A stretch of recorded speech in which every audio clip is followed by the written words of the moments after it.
welcome to everyone to the Community Preservation Committee, our second meeting before the annual town meeting. At the first one 3 weeks ago, we had some great applications and we heard from the applicants and discussed it, asked questions. And at this meeting, we're going to discuss a little more and vote on each application. And if it does receive a majority vote tonight of the CPC, then it will be on the town warrant. Just have two quick things to do first before we get into the applications. And when we do the applications, I just request that, the committee members have a chance to discuss the application first, and then we're certainly welcome comments from people. We're glad you're here at our meeting. First one is to vote on approval of the February 10th, 2025 meeting minutes. And thank you to Kayla for putting those all together. Would someone like to make a motion for the minutes to approve them? Lisa, I think you're muted if you're trying to say it. I move we approve the minutes of the last meeting. I forgot the date. February 10th. Yeah. February 10th. Second, anyone? I'll second. All righty. Any discussion? Kayla, can you do a roll call, please? Sure. Mary Thayer? Yes. Risa? Yes. Andy Morris Friedman? Yes. Mark? Mark, yes. Adam? Yes. And Sharon?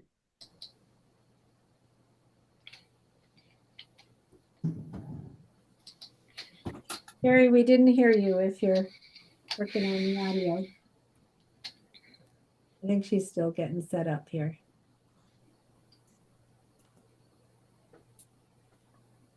Gary, can you hear us?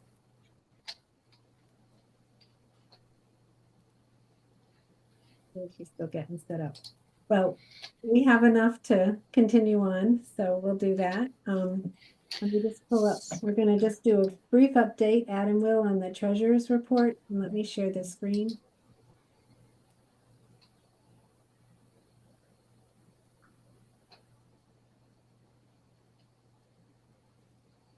Adam, if you want to just step us through.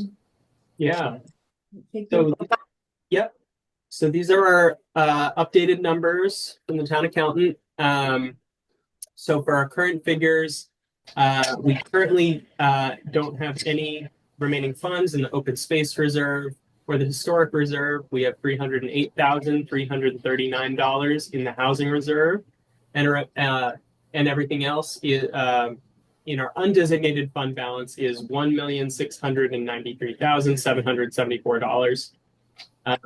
Reserve for expenditures for our ongoing projects, we have $726,355, and then we have that bond repayment that should be processed soon. So hopefully in our next report, we won't have that $750,000. So that total CPA fund is $3,478,468. You didn't want me to talk about the set asides, right, or the potential projects. Today. If you just want to do the update on the revenues to date too, that would be great. So our revenues are surcharged from the town, currently $211,270. Our distribution that we received in the fall was $150,734, and I believe that's not going to change. That's everything that we're getting for the state. So that subtotal is $361,951. Our earnings on investment is $63,338. That will change throughout the year. Hard to say where that might land. And so that total that we're adding to the CPA fund is $425,290 right now. And we're estimating. Sorry, I changed in the audio. Can everybody still hear me all right? Yeah. It fades out for me. I don't know. Oh, is every problem? Can folks hear me okay? You did get a little fade. Okay, sorry about that. I'll try to speak a little louder and that will help. Our estimate that what we're estimating for the year when we Recording in progress.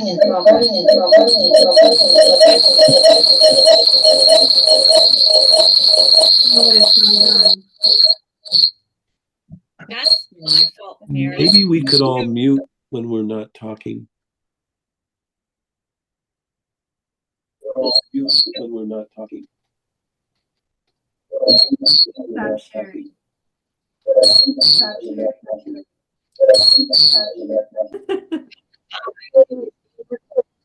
All right, thank you. So thank you, Adam. So yeah, it should be about 565,000 for the year. So that's where we are for the treasurer. So thank you. And if I should just add, since maybe I was fading in and out, if anybody does have any questions about the treasurer's report and wants to talk about it in more detail, just reach out to me via email or give me a phone call, and I'm happy to walk you through it. Thank you. Thank you. All right, so we have some applications to go over, and here we go. So the first one is the Old Hadley fence, and I have a picture that Alan, are you set to talk about these? You're muted right now. You okay? If you unmute, hopefully we can hear you.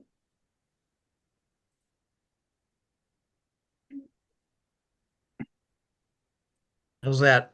That sounds great.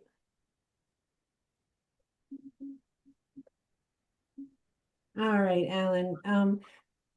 So the first one You we're want me going to talk about is the Old Hadley fence. Would somebody like to make a motion to, how should we do this? Should we talk about it a little bit first or start with a? Yeah. Yeah, let's talk about it because we've done a little bit more research and about what's available and also the pricing. Okay, Okay. So if it's not out of order, yep, no, that's fine.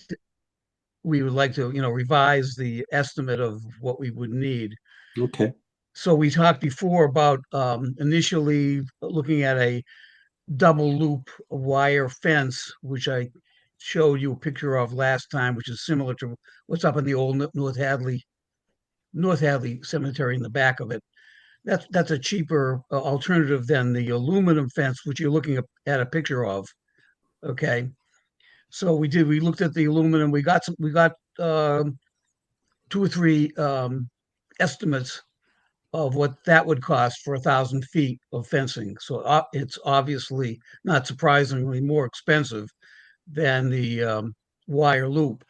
On the other hand, it's probably more available as far as a product goes. The wire loop may be, we only might be able to get it from a very limited amount of vendors.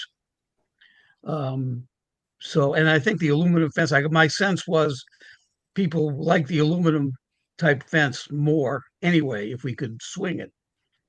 So with that in mind, looking at what the cost of a 3-foot high, 1,000 foot ornamental aluminum fence that would be similar to the picture you're looking at, not necessarily exactly like that, because it would depend on what's available from different vendors, but it would look something like that. Yeah. That ornamental fence.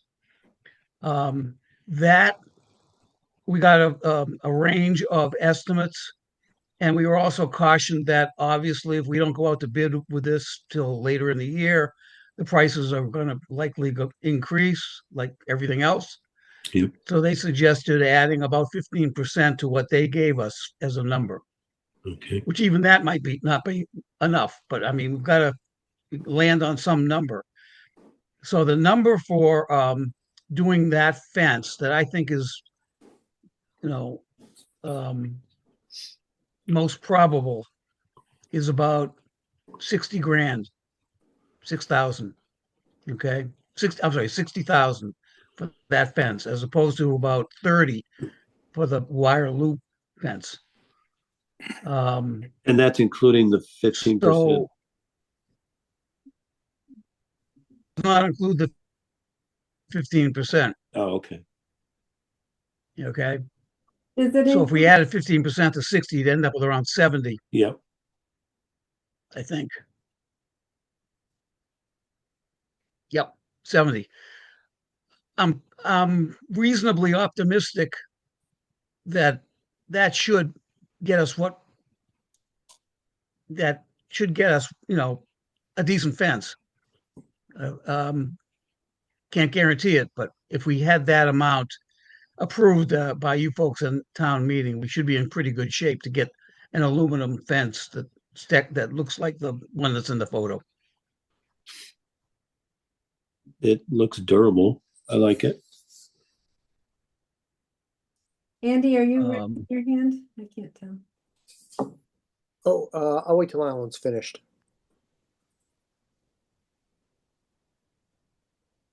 I'm sorry, what was that? Go ahead, Alan, sorry. No, I didn't hear what Andy said. I'm waiting for you to finish. No, I'm done. Okay. Oh, are we on to questions?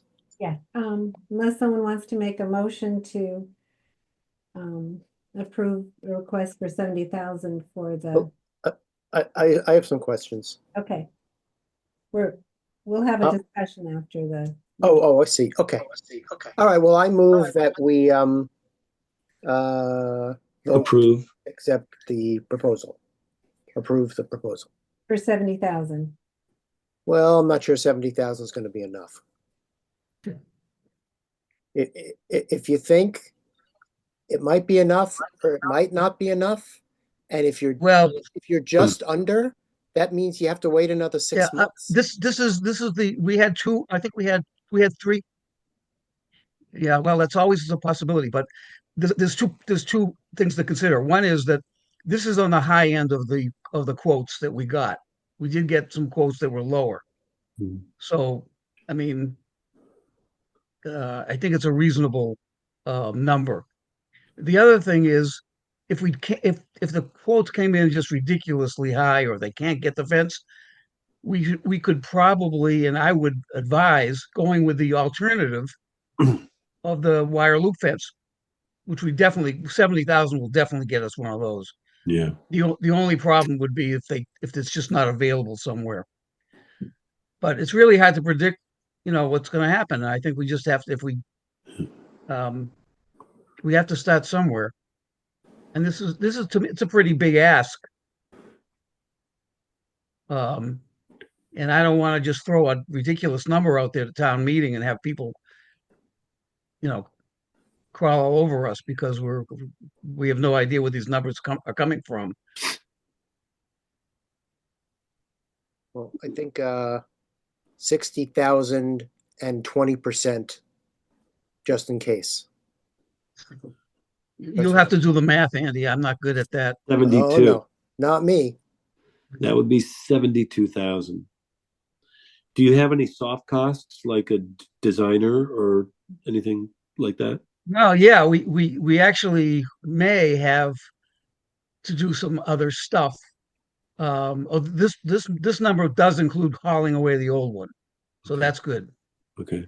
We are going to have to do something with the vegetation that's growing up there, and we may have to do some design. Or I mean, this is not complicated, but we might have to someone write up the specs for us.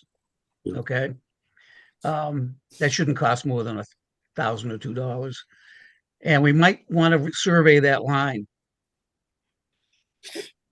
So those are the soft costs. 75 might not be out of, I can't imagine this. I mean, remember the Hockenham fence, yeah. which is a much higher end fence. That cost her in the neighborhood 120, I think, at the end of the day. And that was only 300 feet of fence. This is 1,000 feet. Okay, so it's more, but it's not granite posts. Gary, Considering the 25% tariff that was just put on metals, et cetera, coming in from Canada, I'm wondering, I mean, unless you ordered it today, I wonder how much that price is going to go up within the next, 3 to 6 months. 15% is what I was told. Andy? So Alan, based on the outcome of your previous projects, I think you can say in town meeting that you think it's going to be X amount, but that the committee encouraged you to ask for extra, so you didn't have to come back to town meeting a second time. Yeah. And Yeah. people know that you'll just return the extra like you did the last 2 times if there's extra, and you'll be okay. Yeah. Um, I feel pretty comfortable with the $70,000 okay. range. Okay, Okay. well, we're not going to force you to take more if you don't want to. I mean, there are other projects in the future, and Yeah. I don't want to be billed as the greedy person and sucking up all the CPA money. No. We've done very well over the years. CPA has been great for us. Town meeting's been great to us, and we have returned money. In most cases, we've returned money, but that was then, Yeah. and this is now. No. And the thing is, we did get. We're not picking this out of the air or looking at Google. We actually asked 3 fence companies who do these projects what they thought it might cost, and I'm picking the high end. Yeah. Alan, I like 70. If you want me to go to 72, which I think is that 20% over Yeah. the 60, Yeah. I'll Yeah. do that if you're willing to go along with me. And I like that, and I hope that the tariffs is just a threat. So, and if it is not a threat, then that's outside your control. I think 72 is a responsible request. yeah, I like that term, responsible. That's what I want to be. I want to be responsible in real world. Shardul is here for Andy Kopacki, who couldn't make it. So he is welcome to let us know what Andy thinks or he thinks. He won't be able to vote tonight, but we appreciate him being here. Shardul, what did you want to add?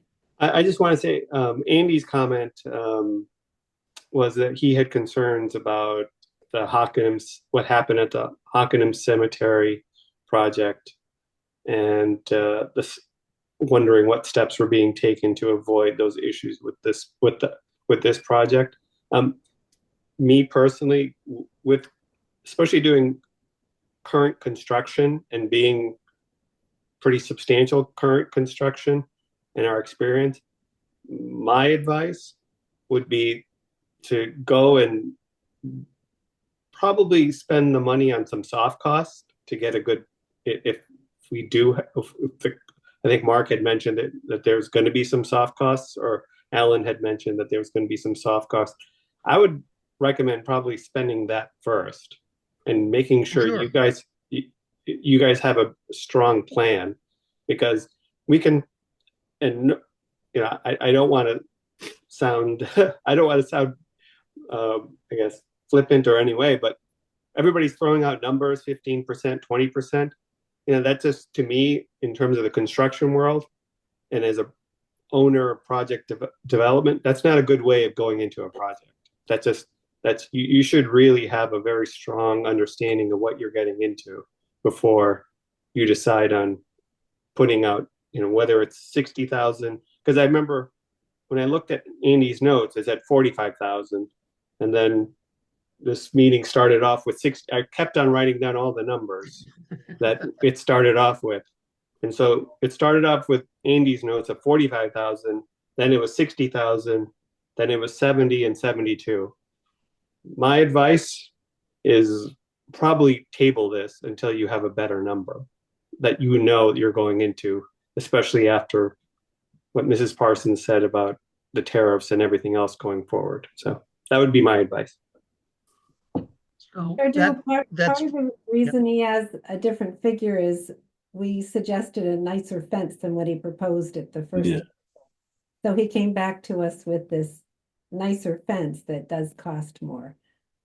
So that was the bump. And we've just Yeah. seen a lot of projects that didn't take inflation into account needing a little more money. So we do encourage people to have a little buffer. Mark? A question for Alan. When it was the double loop fence, I assume that was just just driven into the ground. Are Nope. there going to be post foundations with Yep. like concrete sonotubes or something? Yep. Okay. Yeah, that would require posts. So it's Okay. not just stuck in the ground. Okay. It's on posts. Okay. Well, the fencing material itself is not as heavy. Okay. But I think to respond to Shadul's comments, which are, yeah, he should know he does this stuff all the time, and it's good advice. The problem we would, and we could do it that way. What that would mean is we'd ask for some money to get to for the soft costs, which would probably be, and again, I don't even know what that number would be. It was for Hockenheim, it was $6,000, I think, to have someone design the thing. And the problem wasn't the design; the problem was the contractor. And um, but a couple of things. One is this type of fencing is pretty much off the shelf. It's not something unique to the cemeteries. It's something that's pretty much in stock fencing, and the cost is installation and the labor, and of course the cost of the materials. But designing a fence like this isn't something that should require an awful lot of effort. The problem is if we went ahead and did that, say we asked for $5,000 or $10,000 just to design the thing, we wouldn't. That means we wouldn't be able to go back and we have a number that we liked or we thought was good. We would end up waiting for the fall for the next go around to ask for the money. So this thing wouldn't happen for another 2 years. It wouldn't even start for 2 years. So if that's the way the town wants to go, we could do it that way. But I don't think it's really necessary that we spend a lot of time doing upfront design work. And remember, even with the Hockenheim thing, with the design work, we still had to go back ask for more money because of a variety of reasons. That's always a possibility. So you kind of six of one, half a dozen of others. There's pros and cons to each approach. The question is, how long do you want to wait? And do you have a reasonable chance of getting what you want with a reasonable request? I think that, and the other one, that last thing is the $45,000 was based on the idea of doing a double loop wire fence. It's when I heard at your last meeting that people thought the aluminum ornamental fence was a better fit for the cemetery, that's why it jumped to 60. Right. It wasn't pulled out of a hat, and it was based on the quotes from three fence companies, or the estimates were actually. But we will not know until we go out to bid what the actual number will be. Any other comments? Sherry? I respect Sharjul's business acumen, but if we put it off, the price is going to go up because inflation is out there, even if the tariffs aren't. So it seems to me it would be less expensive to go ahead and go with it now, rather than putting that off. Get the materials that are on now. If I could just add one more thing, I think the worst case would be if we went ahead and got approval for, say, $70,000 or $72,000, and we went ahead and went out to bid, did the specs, and the bids came back at $100,000. Well, we just wouldn't do the project. That's all. Wouldn't spend the money. We'd come back in the fall and regroup, or we'd come up with another alternative. But at least we'd know. I mean, the money's not going to get spent unless it comes in, you know, it comes in where we can afford it. Andy Morris Friedman? So Alan, based on what you just said, we can write into the grant agreement that if the aluminum fence is too expensive, you can just switch to the wire fence and return the rest. You don't have to necessarily, if the committee agrees, come back in 6 months and ask again for a different fence of a different material. We can work that in so you still get the fence as soon as possible. Yeah, I think that's the way I would like to go, is to be able to go out to bid with basically two alternatives and see what we get. And I mean, I'd be astounded if we couldn't put in a wire fence for less than $70,000. Mark Dunn, did you? I guess I would just, and that's just my opinion, if we're gonna make this investment, I would prefer it to be the more stately look of the aluminum, so that if it did come in overpriced, I would rather, not knowing any other restraints, I would say wait and ask for more funds. But is there a risk? I've forgotten what you said about the farm and encroaching on it, or was it? I mean, is there any risk if this went without a fence for another 6 months? No, I don't think there'd be any. Could we do that? Sure. I mean, there's no fence. There's practically no fence there now Yeah, because it's falling down. yeah. Okay. So, we take our chances.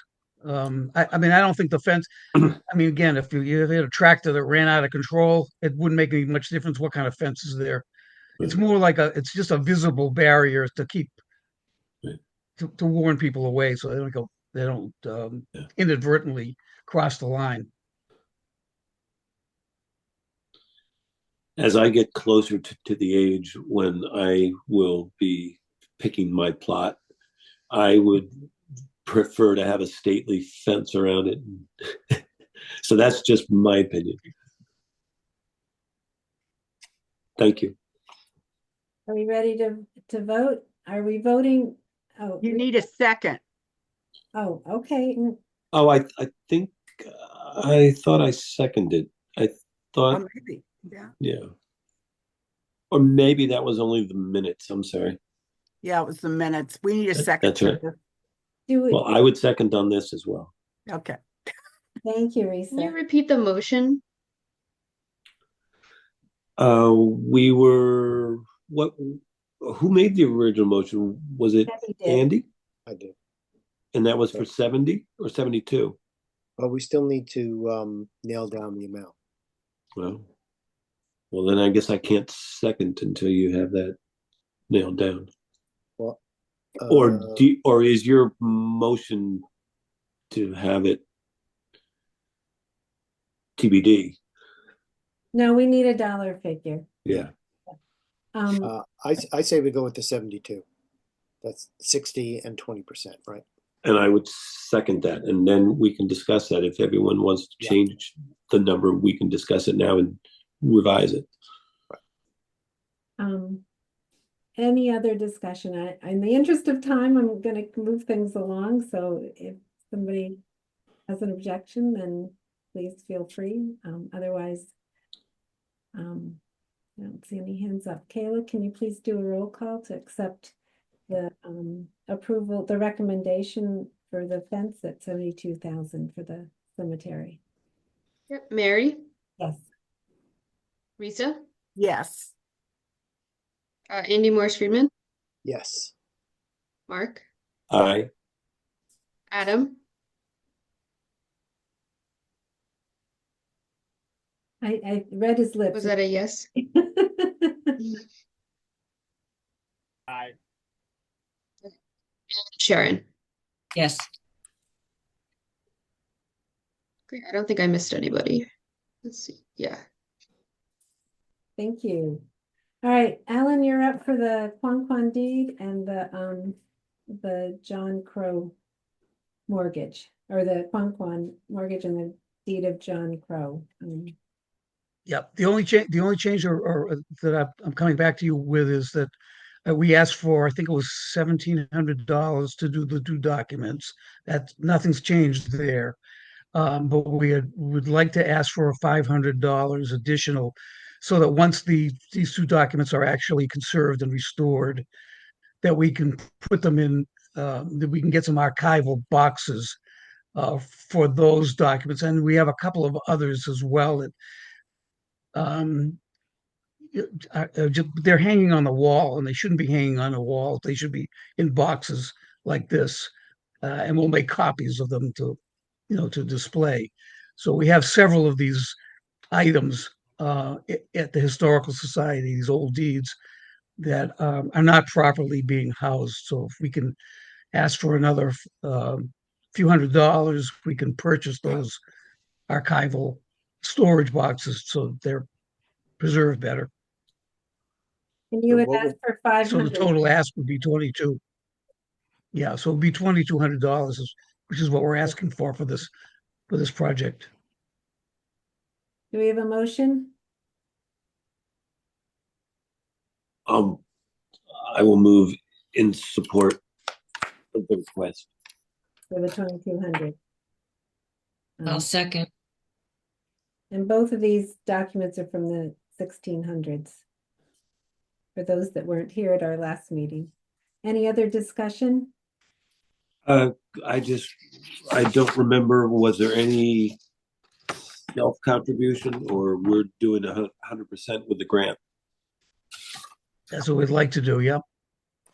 Okay. Oh, I'm sorry. I'm sorry. This is for the deeds, right? Yeah. Yeah. Yeah. We've already spent $200 for. I'm sorry, $250 as a sort of a deposit for the work. So we're out that.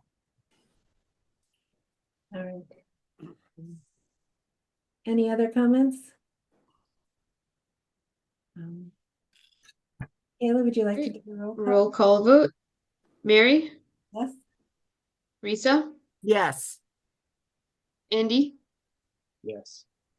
Mark, Yes. Adam, Yes. and Sharon. Yes.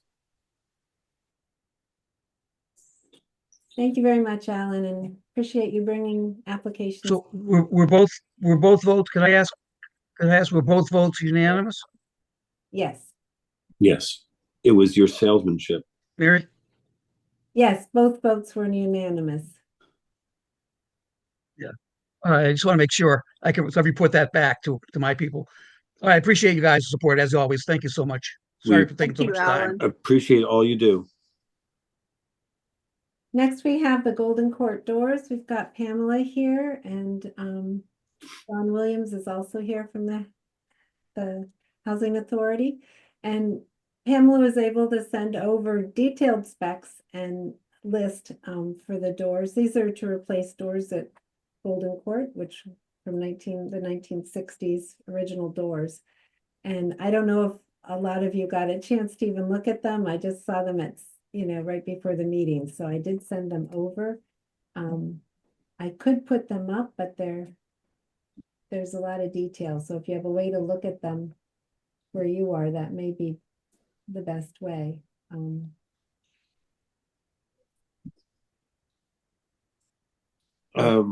It didn't clearly call out, at least I haven't found yet, what the material is. Are the new doors, are they vinyl? I saw that they're insulated. Fiberglass. Fiberglass. And the existing doors are wood and they're not holding up? Correct. And the styling would look similar except for the glazing, or are these contemporary slab type doors, or do they have more of a colonial detail? Or I'm pushing for colonial myself to go with the last time I had come, we had talked about the windows and the wainscoting that was put in underneath it would tie in with those architectural features. Thank you. Would you like me to share her report? Would that be helpful? I'd like to see it.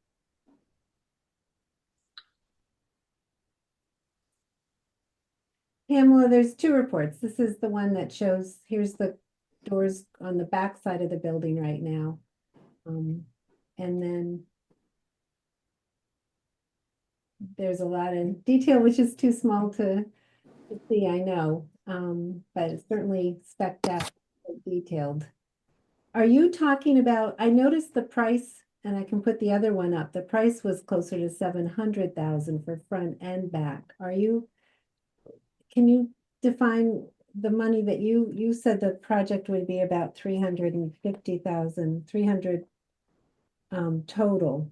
So is that just part of this, or I was just hoping you could clarify a little on what? Yes, so depending on how much money's there, we're hoping to revise our ask and our grant application. But the $300,000 was the initial estimate that we were going off before we had a kickoff meeting with the architects. Our architects came in and said right from the beginning they thought it was going to be $8,000 a door. We're thinking that's really high for our area for a fiberglass door. So we are expecting the estimates to come in lower.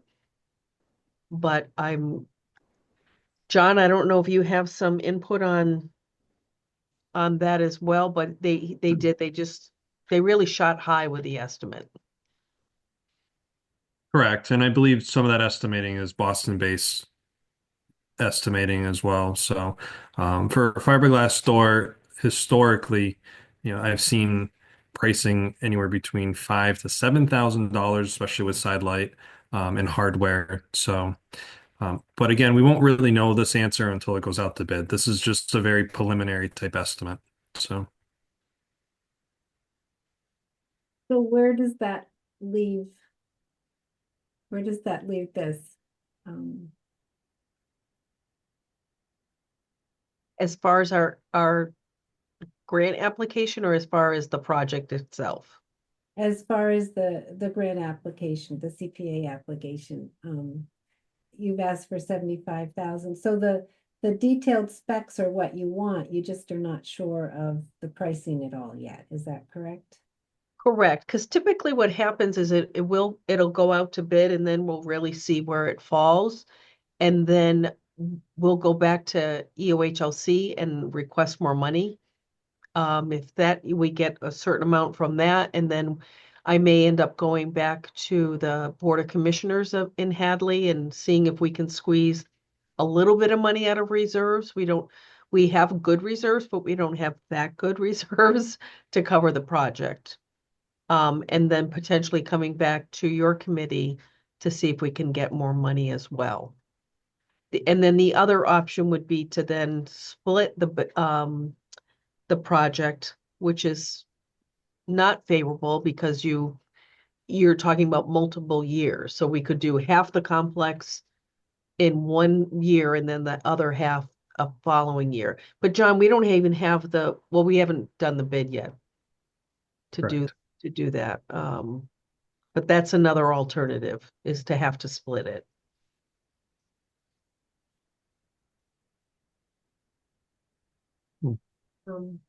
Andy? Do you have a picture of the actual doors of the product that you're going to be using? not yet. Are you requesting any changes to the proposal? You asking for more money, or?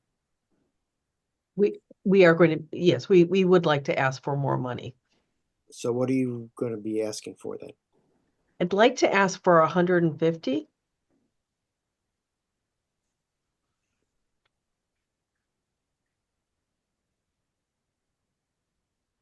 Okay, well, you're certainly free to ask for whatever you think you need.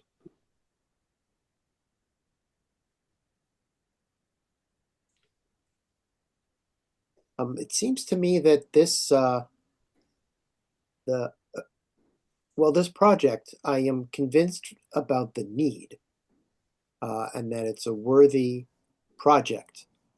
But it's the details in the application that concern me. That it's just not as much detail as we've had in past projects. And I was wondering if you could use a little more time to pull things together. We have 2 CPA meetings a year, but if you needed another few weeks to dot all the i's and cross all the t's in your application, we could have a meeting just to vote on this particular one. And then you'd really have the details of the application all set, and have some of these questions answered. And then you would still be in line for funding at this coming town meeting, so there wouldn't be a delay. What would you think of that? So we're really at the mercy of the Executive Office of Housing. They do all the details in the timeline, and we don't really have a lot of control of it. Just this morning, I had John calling over to the architect to say, we really need something to be able to present. The project, I am concerned that we may not be able to get all the documents together in time for what you're looking for, although I think they did just send over a pretty good schematic and design. I mean, other than a picture of the actual door, because that hasn't been decided yet. But we're hoping the project is going to move quickly. We're hoping that now that they're off the ground with these drawings, that we're going to have our kickoff meeting. We're going to come up with the scope of work and then get that out to be bid, and then do the project this late summer, which is then kind of putting us in this weird time frame for your CPA. So we're not quite ready now, but if we have to wait till the fall, the project's going to be done. So I'm not really sure what to do here, other than, every bit of information we're getting is going to be thoroughly documented. The executive office doesn't give out capital funding to an incomplete project or incomplete paperwork. They don't do it that way. So The big thing at this point is you don't know the total at all, because until you put it out for bid, you don't know those figures. And well, according to the figures I just was given this afternoon that I provided, it's $800,000. right, which you just said you're hoping will be less in this area, but it hopefully wouldn't, certainly not be more. So you'd be looking for 150,000 of that 800. Yes. Yeah. Which is sort of a low percentage, which is helpful. It's a lot of money, but it's it's a low percentage. Hadley has put in over 300,000 into 361,000, I think, so far, into Golden Court and Berks Way over the years. It has a lot of it, I think there's been 6 different projects it supported over the last 20 years. So it's certainly something Hadley has had a commitment to doing in the past. Mm-hmm.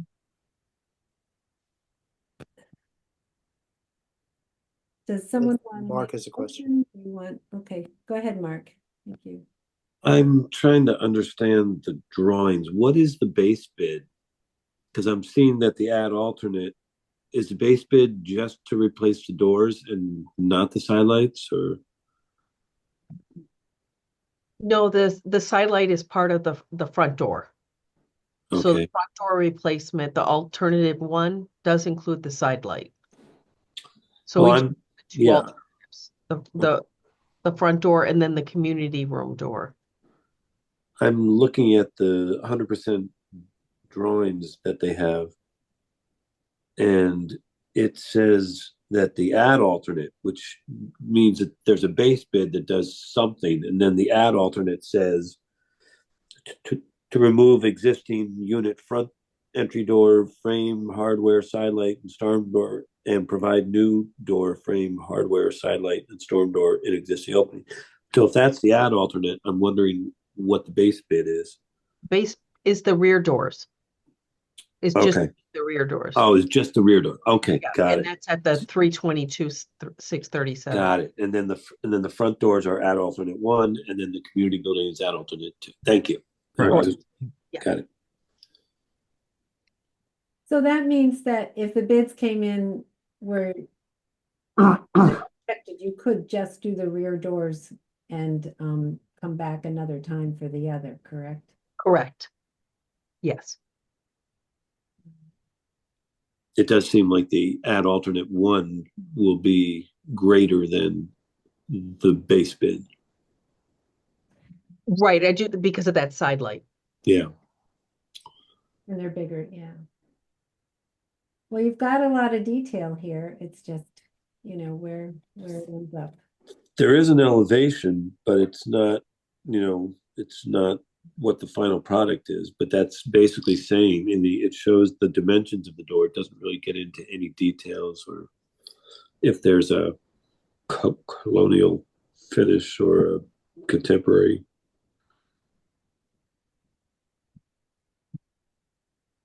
If I can pull up a picture. How many doors is this? Total? 81. 81. Yeah.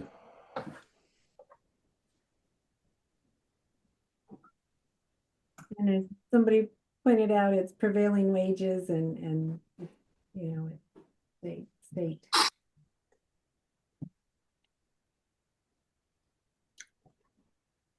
Well, we understand the need for the project. We just want to try to help you get all the ducks in a row so you can answer questions at town meeting. The problem at town meeting is that when applicants get up there and say, well, we don't know, we're not sure, we can't tell you yet. That's when votes go south. Town meeting is in the first week of May. Usually, yes. Yeah. Thursday. Yeah. I think it's May 1 this year. Yeah. It is. We would have a picture over the door by then. Kind of have the price per door nailed down a little bit. Yeah, this was very preliminary as far as obtaining this information. So this isn't the actual CD set drawings yet. We'll have that information within the next few weeks to be able to provide that to the committee. Well, that kind of gets me back to what I was saying. Mm. Maybe we should wait until you're all set instead of, voting for something that we haven't seen.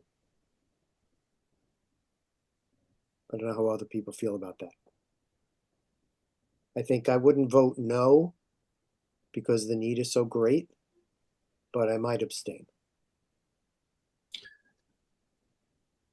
I'm fine with an additional meeting, but I would still rather make a decision tonight. Mark? So I'm looking at the January 16th email that has all the comments about there's like 3 different style doors.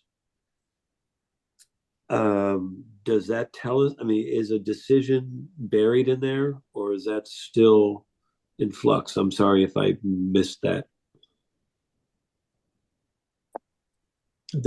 I'm seeing an email from Austin to Juliet, and they do seem to be a colonial style with the imprinted panel, and what the final color is, I'm not sure because the samples images are different colors, but I'm comfortable with all those styles I'm seeing in there. There's a lot of specs here on the doors. Well, that's the drawings, but if you go to there's an email that had pictures of doors. Like there's one here that says the side light configuration and the light configuration on the rear door. So they're all showing. I don't know how much more detail, Andy, we would get than these, but if the decision is buried in here, but if this is still something that's in flux, then yeah, then I guess we should have another yeah. meeting. Well, I'm also thinking about the price. Yeah, yeah. Mary, can I share my screen? I have the email with the door in it. Yes. Like I'm seeing one that's Wow, yeah. Did you the front door has 9 lights and the side light has 3 lights. get the stuff odds and ends in here, but they don't have the, I don't know, file. I enabled you to be host. So you should be able to share your screen. So this darker, I hope you're seeing what I'm. Yep, yep. This darker, with the 9 light and then this 3 light side light with the raised Okay. panels. That Yeah, would with- be for the front. And That's then what, yeah, okay. And is that the color or that's to be determined, the final color? I'm leaning towards black, but it is to be determined because I'll be doing a meeting with the tenants to make sure everyone likes it as well, Yeah. as Yeah. much as possible. Yeah. But it would be, we are looking for lights in the front and in the rear. Yeah. But just very traditional colonial doors. Okay. It matches the windows that was given. And there's something about internal shades instead of loose shades. Has that been decided? That will depend on cost. Okay. Yeah, and that would be for the rear. Okay. Because I do think it's nice to have the internal ones, but then you get the applied moldings, which don't look as authentic, but Yeah. I should say applied mullions. Thank you, Pam. Thank you. Yeah. If you can please make me host again.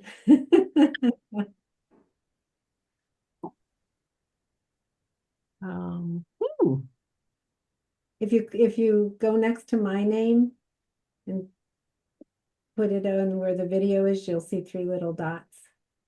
There we go. Gotcha. Thank you. You're welcome. Thank you. So, I think that it would be nice to decide things tonight, since you do have door designs, and frankly, the final thing should really be up to, I think, the housing authority with the input from the tenants that live there. And you have detailed specs, which we had asked for. We do have a bid. I will say with the windows, they came in overbid and they did not come back to Hadley. The state came up with the money. So hopefully that would be the situation again. It is a much more expensive project. I feel comfortable doing the 150,000. It's certainly, we don't use much of the housing reserve, and this is certainly a very important project. That's my thought. To enable discussion, I'll put that motion on the floor, 150,000. Okay, is there a second? I will second. Ready? Sharon? No. Mark, is there any other discussions? That's the 150. 150,000 for the doors. And that would leave how much in the housing? They have 308,000. Okay. Plus we voted for another 50, so they really have 358,000. So it'll leave 200,000. And again, the undesignated can be used for any of the 3 categories.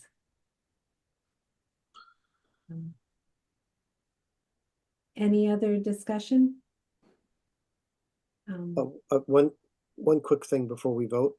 I think this process would have been a lot smoother if you had gone to the committee member who's supposed to be the housing representative and worked on had them help you work on the proposal.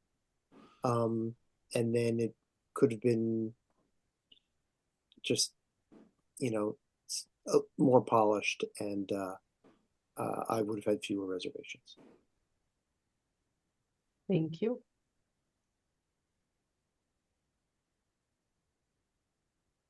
Any other discussion? Kayla, would you like to do a roll call, please? This is for All right, roll call vote. This is for the 150,000 for the doors at Golden Court. Mary, Yes. Mark, Yes.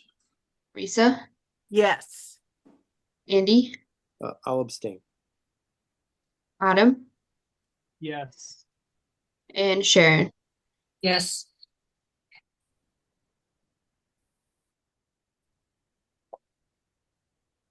Okay. All right. Well, Pamela, we'll see you at town meeting. Thank you. I appreciate Great. it. Thank you very much. All right. The next one we have, Alex Lamarche is here for the broadband, and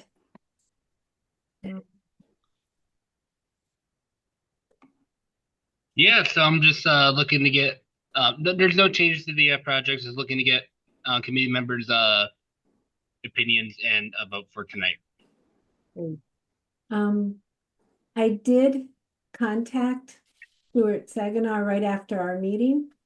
He's the director of the Massachusetts Preservation Coalition, and we pay dues to that organization. And they're certainly help us out with technical and policies and just knowledge. And I got a response the next morning that said, broadband is not an appropriate approved use of CPA funds. It would have to fall under the community housing, which is really buildings and either renovating something like not renovate capital projects to preserve, say, Golden Court, or to work on new community housing. So that was his response to it, which is what we were trying to find a path forward with the CPA funds. Certainly a very valuable project. It's just, this is a hard funding source to do. I don't know if we can certainly take a vote. Other committee members have thoughts on it. Mark? I love what Alex is doing, and I love that he's looking under every rock. But I would have to vote no, because this is outside the guidelines of what we've been empowered to do. So I would say that he can either push it through and have the stigma of a negative vote, or he could withdraw. Isn't that an option he has as well? Of course. Yeah. It's going to sound weird, but I'd rather have a negative vote. Just there's something, this happened, and if there's any change that we can make in the future through legislation or whatnot, because I'm personally under the belief that broadband should go under housing, or because you really can't have housing without broadband these days. I mean, I understand where the community is coming from. I just want something on the record. Okay. Whether that's a yay or nay. I will respect the committee's decision tonight, and I appreciate all your time. And Yeah. the community resource is low and moderate income housing, and that makes it a little more confusing too when it's something that affects, parts of town. But all right, would somebody like to make a motion to vote on this? Sure, I'll make a motion. All right, second. Your motion is to accept it, so we're going to vote no, or your motion Yes, is to reject yes. it. I didn't think that I could make a motion to reject it. All right, well, let's be positive. Okay. I like positivity. I'll have a vote to approve it. I'll second. All right, any other discussion? Yes, Alex, If this does get voted down, which I would think is likely, there are other preservation and history projects that we could help you with. So I hope that you won't get discouraged and that you'll contact a committee member to discuss projects that were within the scope of our funding possibilities. Oh, believe me, I have a whole bunch of VHS tapes I would love to get digitized and get rid of after. So I will be coming back. Which shouldn't the motion contain the amount of money? The motion was for $20,000. Okay, 20,000. Yeah. And if we all abstained, then it would fail. It needs It a needs a majority of majority of votes, votes. yes votes Yeah, to pass. right. And Alex, digitizing historical data is another thing that has been rejected as well for CPA funds. So I don't want to burst your bubble again here, but it's a state law. It's a limited use of funds, and we have to try to do our best to be within the guidelines and the practice of what Hadley has done. But all right, so any other comments? Other than we're so appreciative of what Alex does. Risa. Yeah, I have a question about procedure. I mean, I think we do like Robert's Rules of Order here pretty much, correct? So under Robert's Rules of Order, there's only two reasons we can abstain. One is because a lack of knowledge, because we weren't present for the previous meeting, say when you're doing minutes. Like if I didn't come to this meeting, I couldn't approve minutes for the next meeting. I couldn't vote yay or nay. I'd have to abstain. So I don't know that we can abstain just because we don't want to be on record either or. Right. That's a good point. Thank you. I was just trying to think if there was a way to say we support the project, but can't fund it here. But yeah, you're right. I was just being. Well, we support the project, Alex. We just I got tough skin. Don't worry about me. Okay. We just can't do it through the CPA funds, but hopefully you'll find. And I know you had 100,000 total ask, so hopefully you'll find other ways to do that. I know Andy Klepacki had said no also on his comments he had sent. Any other? I just have one question. If this was a water line, would that to a house, would that be considered? That wouldn't be considered. If you wanted to build a low or moderate income facility, and this was maybe a town match or something like that. And a lot of that, we have a Hadley Housing Trust now in town, and a lot of that would go through them. And they might ask for more funds from CPA to help them support that. But Hadley does have a housing trust to help with developing low and moderate income housing. All right, any others? Can we go ahead and vote? Kayla, if you could please do roll call. Yep. Mary. You have to say no. Risa. No. Andy.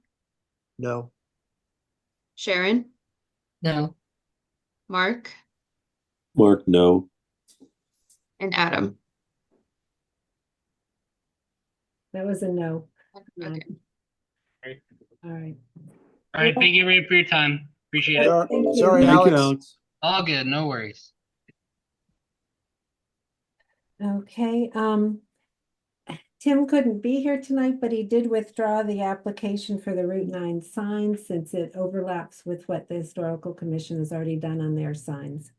And the base for the bell, he sent everyone a bit of materials, which is one thing that had been lacking from his. And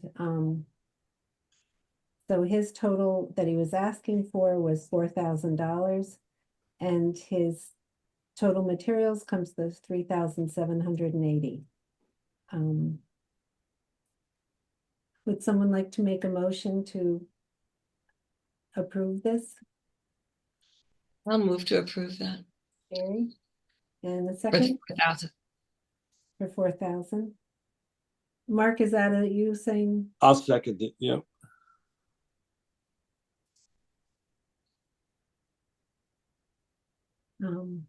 He had given us a detailed, drawings and everything last time, and with the materials list that fills in what was missing. I assume that included cleaning the bell. The bell was already paid for. Yes, I know. We got some pretty Graphic pictures of the bell. what pigeons can do to a bell in a belfry is Yeah. amazing. It was already paid for separately to be cleaned and refurbished, and it's all wrapped up. He apologized for not being able to give us a nicer picture of it. Okay. This is the bell for those that were here last meeting that hung in the North Hadley Hall, was taken down before the North Hadley Hall was sold. And they want to display it outside the new fire station in North Hadley. And there's a group of volunteers that are going to do most of the work. They just were asking for funds to cover the cost of materials to do it. Any discussion? We've got a motion and a second. Andy? It's hard to discuss stuff when the applicant isn't here. Yeah. Again, in general, I support this project. But I think it doesn't quite go far enough. I would have liked two additions. One is a history of the bell. Who made it, when it was purchased, where it was, all that kind of thing. I think that would really be nice. And then the second difficulty I had with it was that you can't ring it. If it's in this box, God forbid we should ever, lose a firefighter in the line of duty, it might be nice to have a public memorial and ring the fire bell, or, I don't, I just think it would, a bell should ring. That's what bells do. Yeah. But, I'm not going to vote no because of it. So, if it had like a door and you could just take the door off and, I don't know. Could we have to redesign the whole thing? Could we add $2,000 or $3,000 to it and stipulate that they add a panel for a plaque?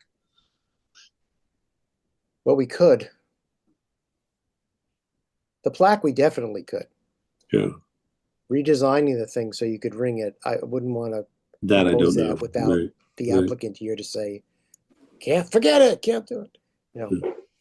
But I like your idea about a plaque instead of it just being out there. Like, what's that bell out there? Right.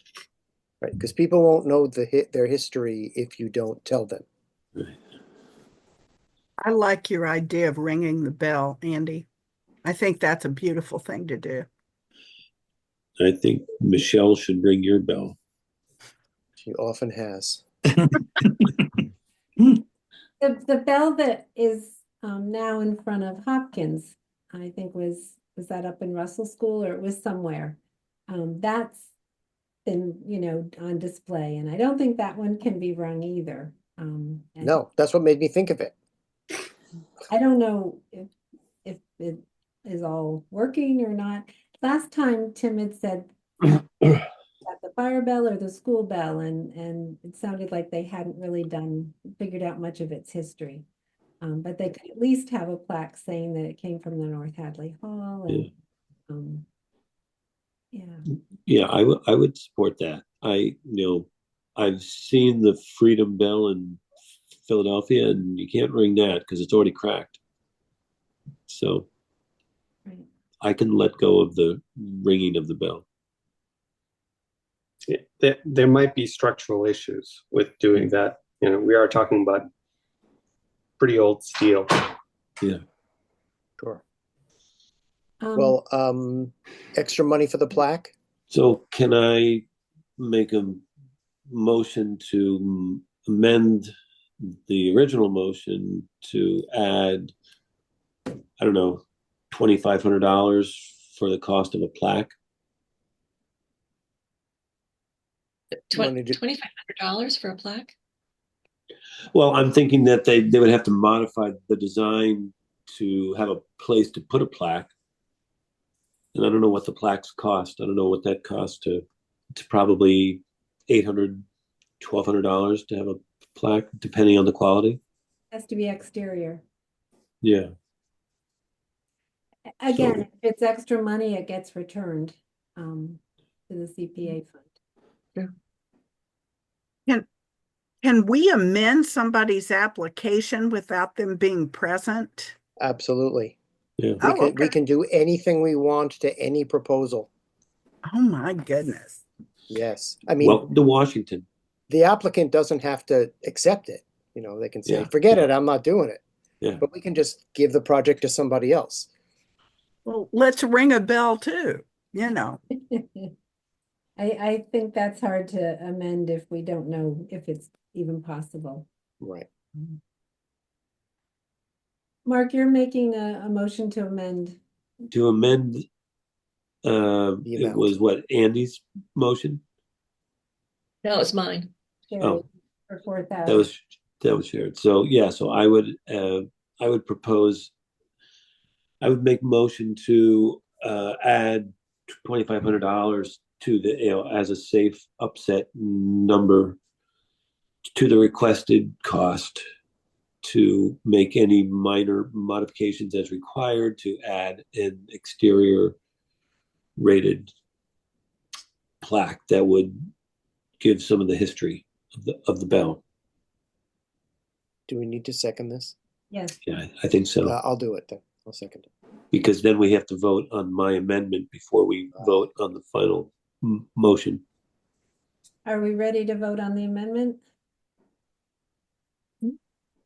Kayla, can you do the roll call, please? Roll call vote. Mary?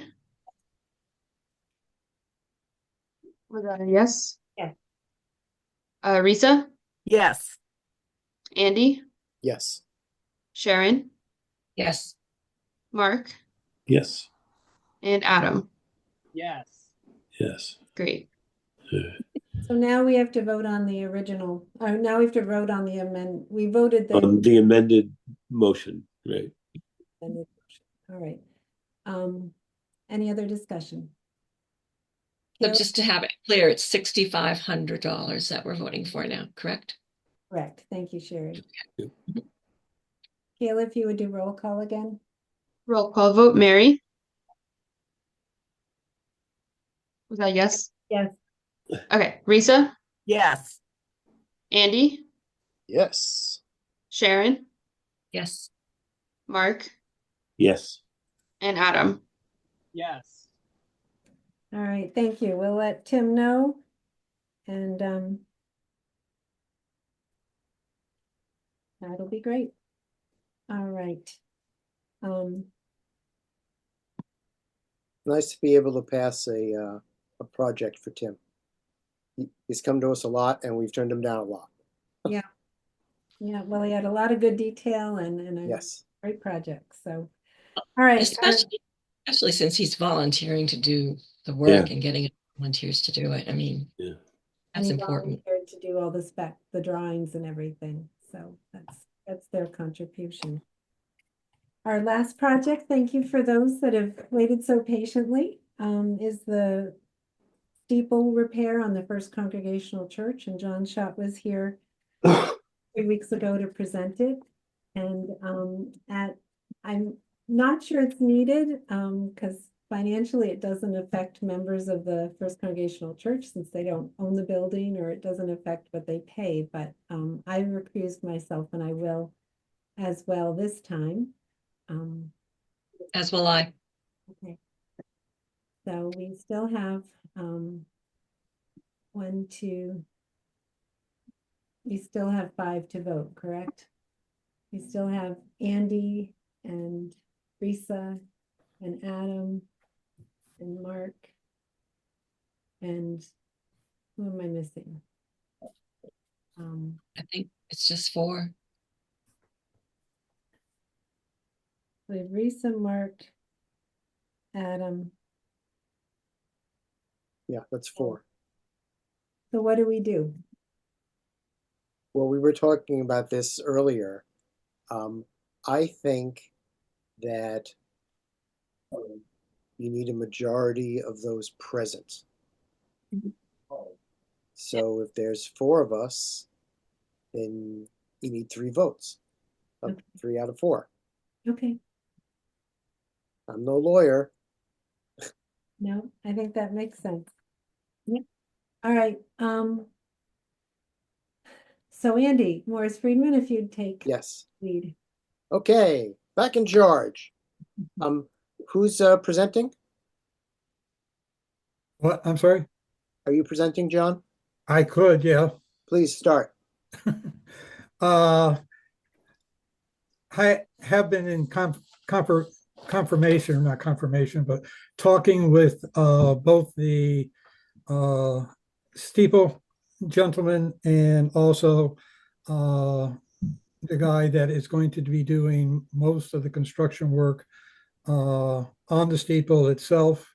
I should have within the next 2 weeks the final design for what the church steeple will have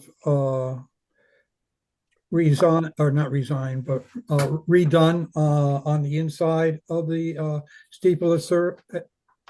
And just again, most of the repair work on the steeple is going to be mostly located in regards to where the just below where the bell is up top of the where the clock are on the steeple itself.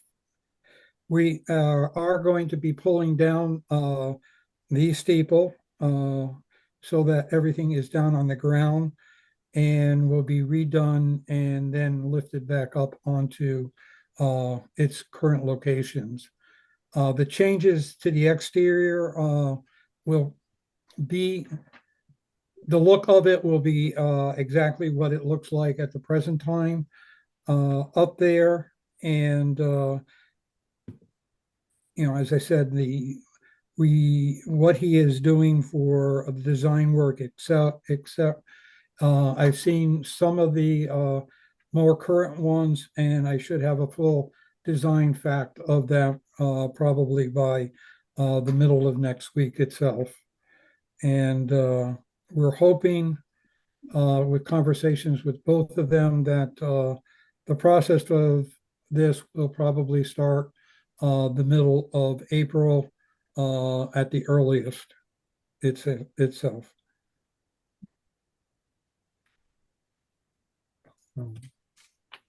Any questions?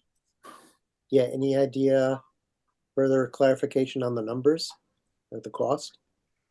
The last time I talked to them, and I hope to have a final figure on that, we are still looking at around, right now I did get a quote from the construction guy. We should be somewhere around 350,000 at this particular point in time. The only thing that they're really afraid of right now is some of the materials that we'll be using may come out of Canada, and we're not sure what's going to happen at this particular point in time. What's the amount that you're requesting from CPA? We were requesting 250. We have 100,000 from the first time in 2021, and we were looking for the 250,000 to add to that. Okay, I'm open to a motion on this project before we begin discussion. I will move that we consider approving $250,000 for the steeple repair at the center of our town. But it's not a repair. Well, It's a preservation. Preservation, sorry. Yeah, it's okay. Is there a second? I'm not Agreed. seconding. I have a question though. Go ahead. Not well, for, well, not hold- for you, John. Oh, Risa, just hold on just a second. If there's no second, then there's no further discussion and there's no project. Okay. Andy, So do we have a second? I will second. Okay. Okay, Risa, take it away. Okay, so this is not about the project. It's again about procedure. Yeah. So our quorum on this committee is 5. We have, do we have 6 people? Do we have 5 or 6? We have 6 people total? Kayla? Attending, yeah. How many people, committee members we have? 6? 6. Right. Okay, but 6 voting 2 have, members. right, but 2 have recused. So Or that, have abstained, right?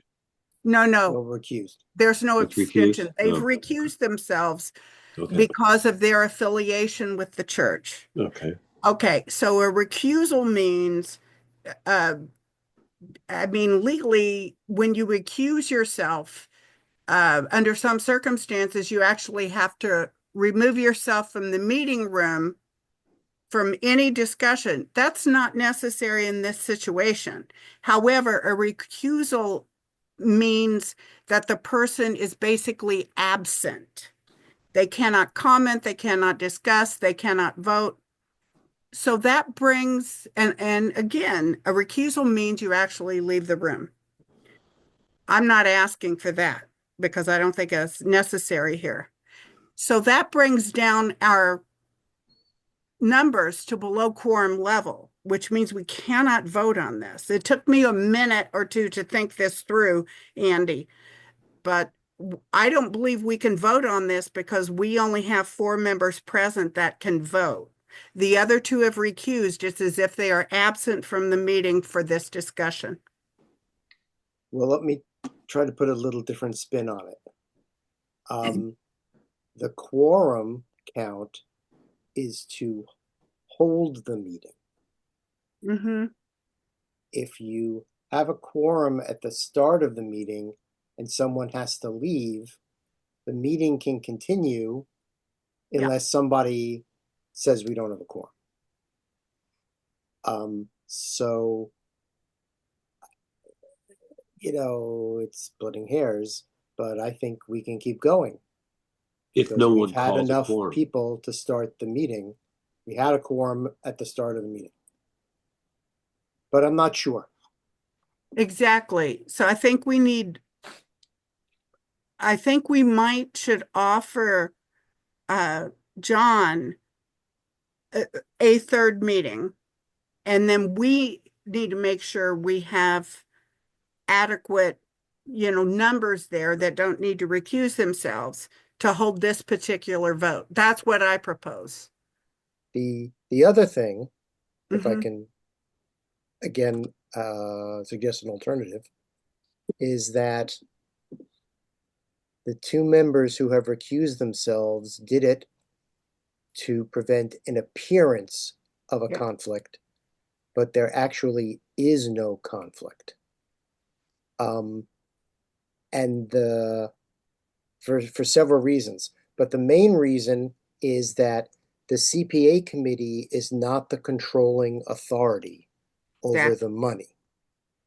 And so the conflict of interest law does not apply.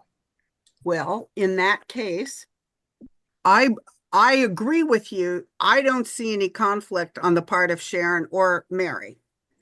For the very reason you stated, they felt more comfortable recusing themselves, but I don't know if this committee has the power to decide whether or not someone should recuse themselves. And I would be very comfortable saying, I don't think that either one of them need to recuse themselves. I just don't want us to get into trouble with. Right.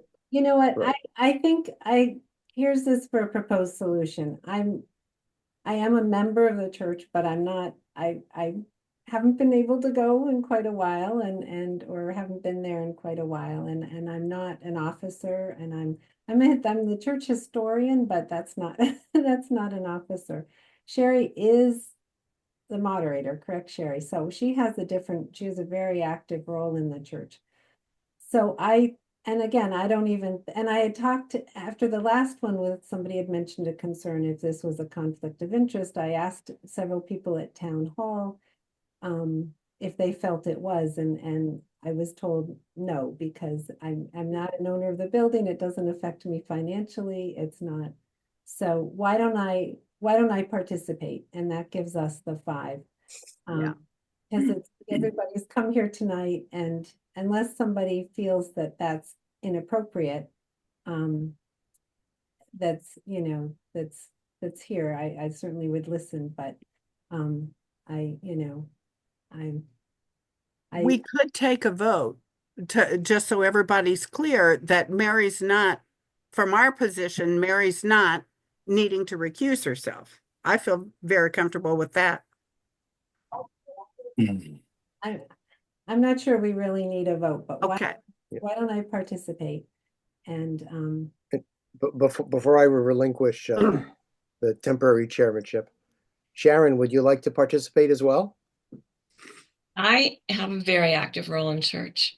I run all of our church meetings.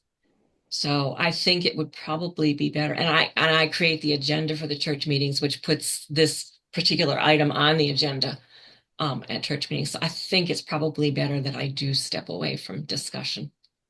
Okay, totally up to you. Yeah. So Mary, since you're unrecused, you can go back to running the discussion. How's that? so we have a motion to approve. Okay, Mark and Adam, we have a first and a second for the preservation of the steeple for an additional 250,000, which is in addition to the 100,000 they asked for in 2021. A little bit of that has been spent, but not much. So we're open before we open it to people that aren't on the committee, is there any other comments from people on the committee?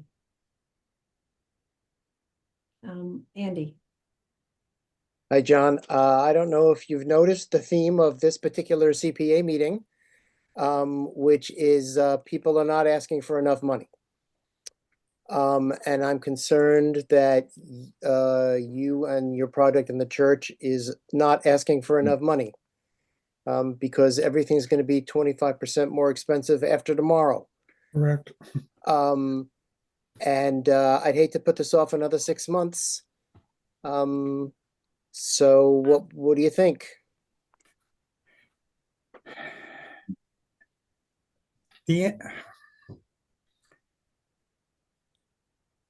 With what is currently going on in the United States currently, I have a funny feeling that what we will be looking for eventually, I really believe, is we will be close to 500 to 600,000 on that steeple. But I can't guarantee on that yet. You have a total of 400,000 of the whole project requesting, the 250 from the oh no. Yeah. Looks like 400 with 50,000 coming from the church. Correct. Yeah. And then the donations or however it comes. Right. Well, I'm no mathematician, but isn't that $50,000 short? Well, the 50,000, the 400,000 that we were looking, the total of 400,000 we were looking at when I was talking to Kurt. He was saying that the church would actually use 50,000 from the church, and we would be down to that 350 range. Okay, well, if you're confident that this is enough, then we'll give you what you asked for. I could ask Kurt, but in reality, I really believe we should be, I think we should be really closer to the 500,000 than what we are currently, but I don't know.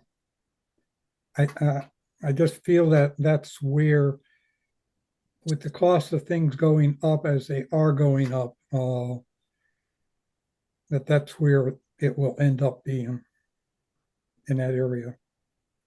Andy, didn't you just say we can put anything we want to in these applications? I think we ought to give the Congregational Church a bump up in the amount because of everything that's going on. We know it's going to be more. If they don't use it, it comes back.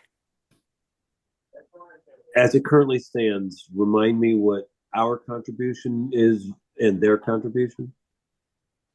They are asking for 250,000 on top of the 100,000, which brings a total of 350,000 CPA funds. Right. They said 50,000 would be coming from the church. Correct. So we're still short. It's, again, it's just hard to know where these projects will end up. This project has been derailed by additional requirements by the town, by huge inflation from when they first started. So it's nice if it doesn't get derailed again. And there is some risk factor of continued decay, and that ups things too. I think the last thing any of us want to see is that steeple crashing through the roof. Let's get it fixed. Or into town hall. Or into So the numbers are swimming around in my head because it's been more than an hour on Zoom. So the request is 200,000? 250. Was 250? 250. But he Okay. thinks it could be 500 and they're contributing how much? 100 or 50? 50. We were 50. doing 50. And we already gave him 100. Oh, okay. So 150. So if we went up to 350, that would get them from 400 up to 500. right. Okay, I'd like to amend the project up to 350. I'll second. I think Mark beat you to it. I'm not okay, Mark. Yeah. I was using semaphore or sema 2. Or you're asking for peace, I thought. Peace. All right. All right. Can we have What's a the- motion and a second to amend it to 350,000 for this particular. Any other discussion on that before we vote on the amendment? Just so long as you'll give back the extra, if there is any extra, Correct. which we know there won't be because there hardly ever is. Kayla, can you please do a roll call? Could I speak, please? Yes. Yes. So, John, why don't we vote on this? This is just to change the vote from 250 to 350. Okay. And then I absolutely will give you and whoever else would like a chance. And I thank you for your patience so much. Thank you. All right. Kayla, roll call for this. Roll call vote. Mary, Yes. Risa, Yes. Andy, Yes. Sharon. She's not. Sorry. She's Right, recused. right. she's recused. Adam Yes. and Mark. Mark, yes. All right. So now we have discussion about the vote, which the vote is to spend $350,000, the recommend spending $350,000 of CPA funds to preserve. And we cannot require a covenant. There will be a grant agreement. There will be a grant agreement. Require a restriction, a preservation restriction, because the separation of church and state. But we do absolutely will have a grant agreement, which will require a detailed budget be approved by the select board and reports be made to the select board on the progress. And then the select board will approve any bills before they're paid. The other thing is that we can't require the church, pay us back or 10 years or any of that kind of stuff. But that doesn't mean that you can't promise to do it. And if you want to. I would like to also say, I think it would have a better chance passing the town voters if the church agreed to say like a 10-year, what did you call it, Mark? A covenant? Clawback or something? Well, not a clawback, Payback. but Payback. if the church is sold, as Well, sometimes churches are, within, I don't know, 10 10, years, 15 years, yeah. 10, 15 years, whatever. And I say that because of what happened last year with that V1. passing, town for the 20-year.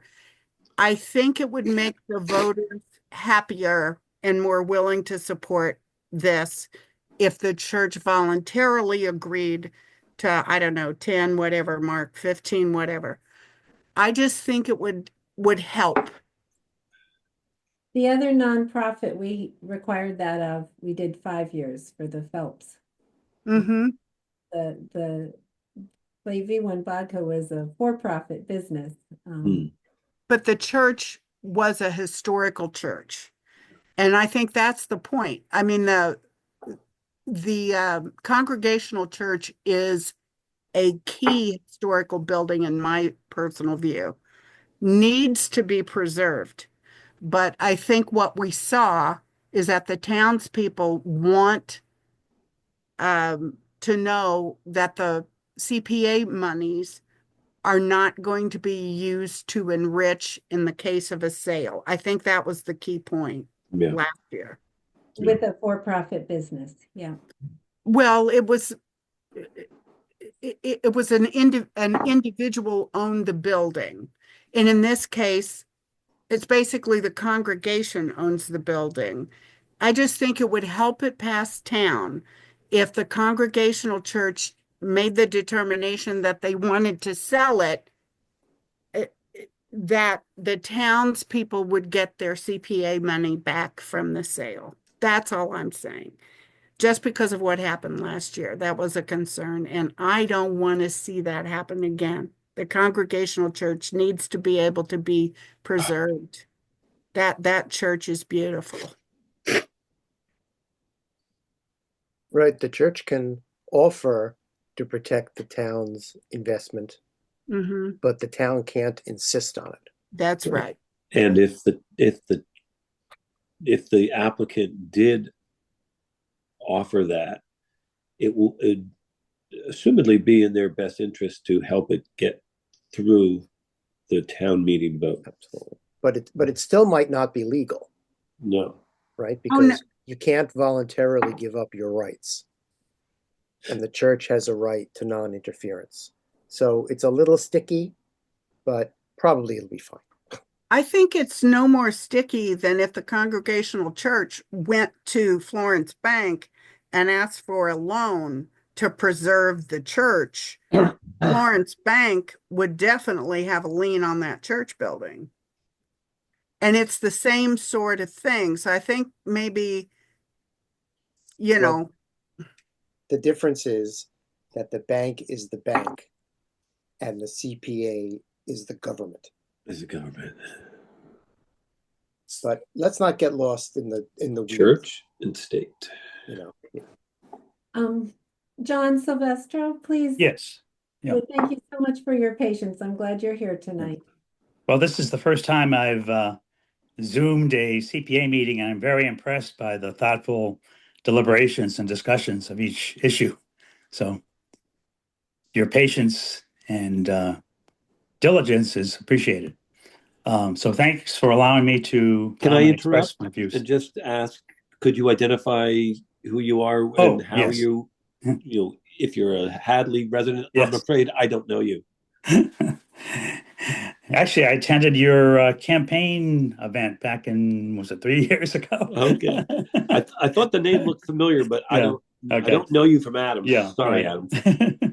I'm John Silvestro. We live at 157 Rocky Hill Road in Hadley, Okay. and I've been a Hadley resident for almost 39 years. Thank you. Thank you. So anyways, I'm impressed by the work of the CPA, and I also want to say that as far as I know, the Congregational Church is a fine religious organization, and I've known a few community members who belong to the church, and I have nothing but good words to say about the church.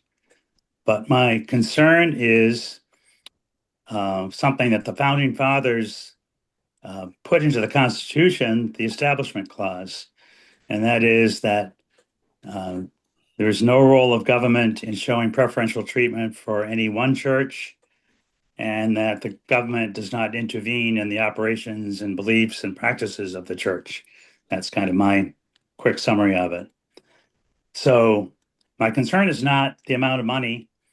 My concern would exist even if $1 were appropriated to the church for its renovation of the steeple. My concern is that in this country, there's a gradual erosion of the principle of separation of church and state. And unfortunately, with our current president and political leaders, there's a lot of condoning of breaking down that separation of church and state. And not saying that Hadley is a victim of this, but in some states, state governors and legislators have approved using taxpayer money to give students who attend church-related schools vouchers. Now, that's kind of the extreme end of my concern. But again, any example of providing monetary support for one church is a concern of mine. Now, I don't know to what extent what is the status of the church's treasury, or how much money is available, or how much money members can give. Apparently, it was disclosed that the church is going to contribute $50,000, but that's not an issue that I have. Can you hear me? Yes, we Yep. can. Yeah. Okay. I didn't get any response. So again, I expressed these views 2 years ago when the vote came out for the $100,000 for the initial work on the steeple.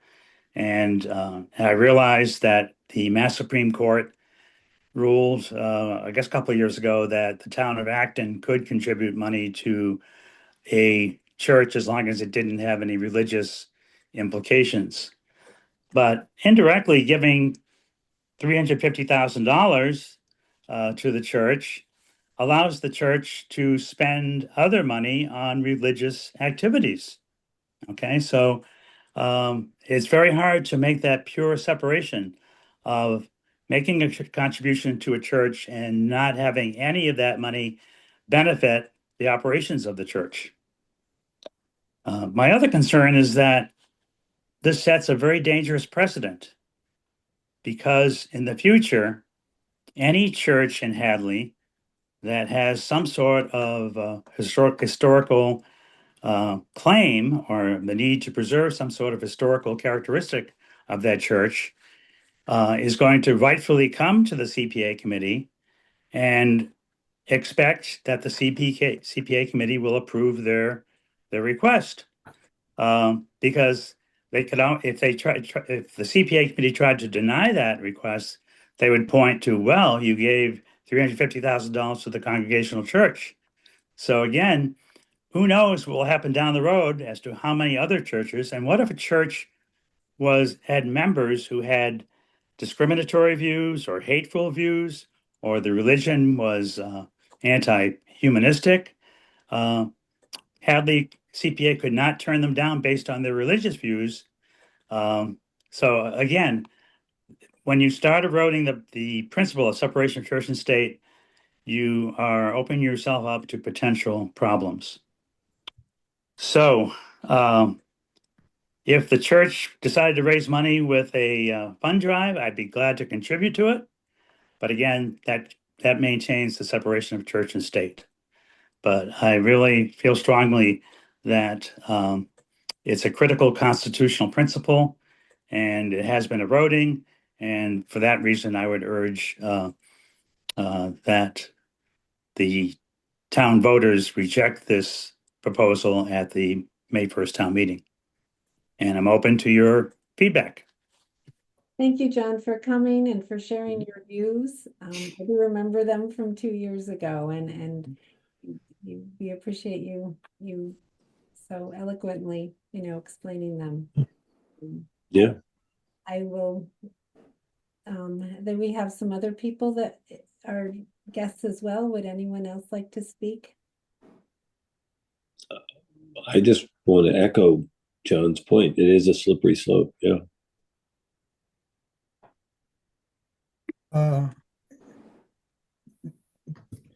The only thing I can think of, and I might not be, anyway, the money that we're looking for and the money that we, may receive from the town, et cetera, out there, all that money will be gone towards the steeple without any of that income going to any religious part of the church itself. And I just, I'm not sure if that, understanding or not, but I just feel that it's part of the church, yes. But in reality sense, it is not, and I could be wrong on what I'm saying in regard, it's not the religious part of the church itself. It's out there. It's certainly a strong viewscape in Hadley. It's, when you're up on Mount Holyoke, you look down, you can figure out where things are because of that steeple. This church was built in 1808 on West Street and moved in 1841 to Middle Street. And during the town hall was built in 1840. So from 1808 to 1840, all town meetings were held in that building. It was the third meeting house in town. And it, in terms of Hadley's historic buildings, it's very significant. It is a practicing church, and it has been all along. The congregation started in, when the town was founded in 1659. So it's one of the most historic buildings in town, and this is quite an extraordinary expense and needed for the preservation of it. I'm not sure there needs to be a way to get funds for it, and that's one of the reasons for the CPA is for historic preservation, as well as the community housing, the open space, and recreation. Risa. Everything you said, 100% agree. But I think what we need to understand is Mr. Silvestro's views are going to be shared by other people who come to town meeting. That's kind of my point when I suggested, a 10, or as Mark said, a 15-year voluntary. I think that would go a long way to help get this approved. I understand, Mr. Silvestro, I understand your point, and it is shared by a good number of people. But maybe a 10 or a 15-year, what's it called? A covenant or payback? What is it? Payback. A payback. I think that for instance, Mr. Silvestro, would a 10 or a 15-year payback part of this application and request, would that help address your concerns? It wouldn't help address my concerns. As I said before, even if the amount requested was $1, I'd still have concerns based on the fundamental principle of separation of church and state. Now, it may be something that would convince voters on the fence to say, well, okay, the church is going to make a voluntary contribution to help the town restore some of its finances. That it may help. But from my perspective, again, $1 spent on this is a violation of the principle of separation of church and state. And yet I see how important this building is to Hadley. to all the townspeople that this Mhm. church be preserved, this building be preserved. You said church. Yeah, I did. Sure. But the point is just like the Catholic Church, which was sold by the diocese, and it too is a historic building that should have, in my view, should have been preserved. Mhm. And feel that same way about the Congregational Church building, that we need to preserve it. It's our history here in Hadley. Well, I'd much rather see a private fundraising effort than to have the town transfer money to the church. Well, if the prices still keep going up, we'll see private fundraising as well. Right. Shardu, would you like to? say a few- Yeah, I think Andy had similar concerns, as do, I will say, some of the other members of the Finance Committee when this was discussed, that John, Mr. Silvestro has. But, one of the big concerns that I have is that are we getting into not in terms of what's happening in the building, but operationally, what is the operation at that building going to do to ensure that ongoing maintenance and other things, so that things like this don't reoccur in the future? Because that's not a public building. That's not owned by the town. It's not operated by the town, and we're spending substantial dollars on a non-town building when there's plenty of town buildings that need substantial amount of money that we're not spending. I understand CPA isn't for that. I think to your point, Reese, is that in the town meeting, it's going to get brought up, and what's being done. Again, what's being the biggest issue for me is that what's the ongoing maintenance of this building? Is this going to be something where the congregation doesn't have the operating income to go and take care of ongoing needs of a 200-300-year-old, a 200-year-old building? And are we going to be asked again in 5 years to put more money into this building because some other system or some other structure has failed in that building? Just to give some more information in regards to the steeple itself, one of the main reason is there is a tilt to the steeple on the northeast corner of the steeple itself. A lot of the structural beams that are inside that are holding up underneath where the bell is are deteriorating, and they have been in there since the 1800s. The beams have been, a lot of them are cracking, a lot of them are not destroyed, but basically the inside of them are rotting out, and there's just too much pressure being placed on top of that location itself. And the reason we're looking for the construction of it is basically we need to redo that whole section in a different way on the interior of it. And we can't let that go for very much longer. And it's supporting a very heavy bell, which you can ring. So John, it's either restore it or take it down, right? Those are the two options. Yep. I think my point is that the church has been around and the congregation has been around for many, many years, but nobody's really put in reserves in the operation to address building issues. Just like I have buildings and I have to put money aside every year for ongoing maintenance and capital improvements. But I guess I don't want to call it mismanagement, but if this operation wasn't, I guess, didn't understand that you have a 200-year-old building and you need to go and put aside money for it, why is that the town's responsibility? I would agree.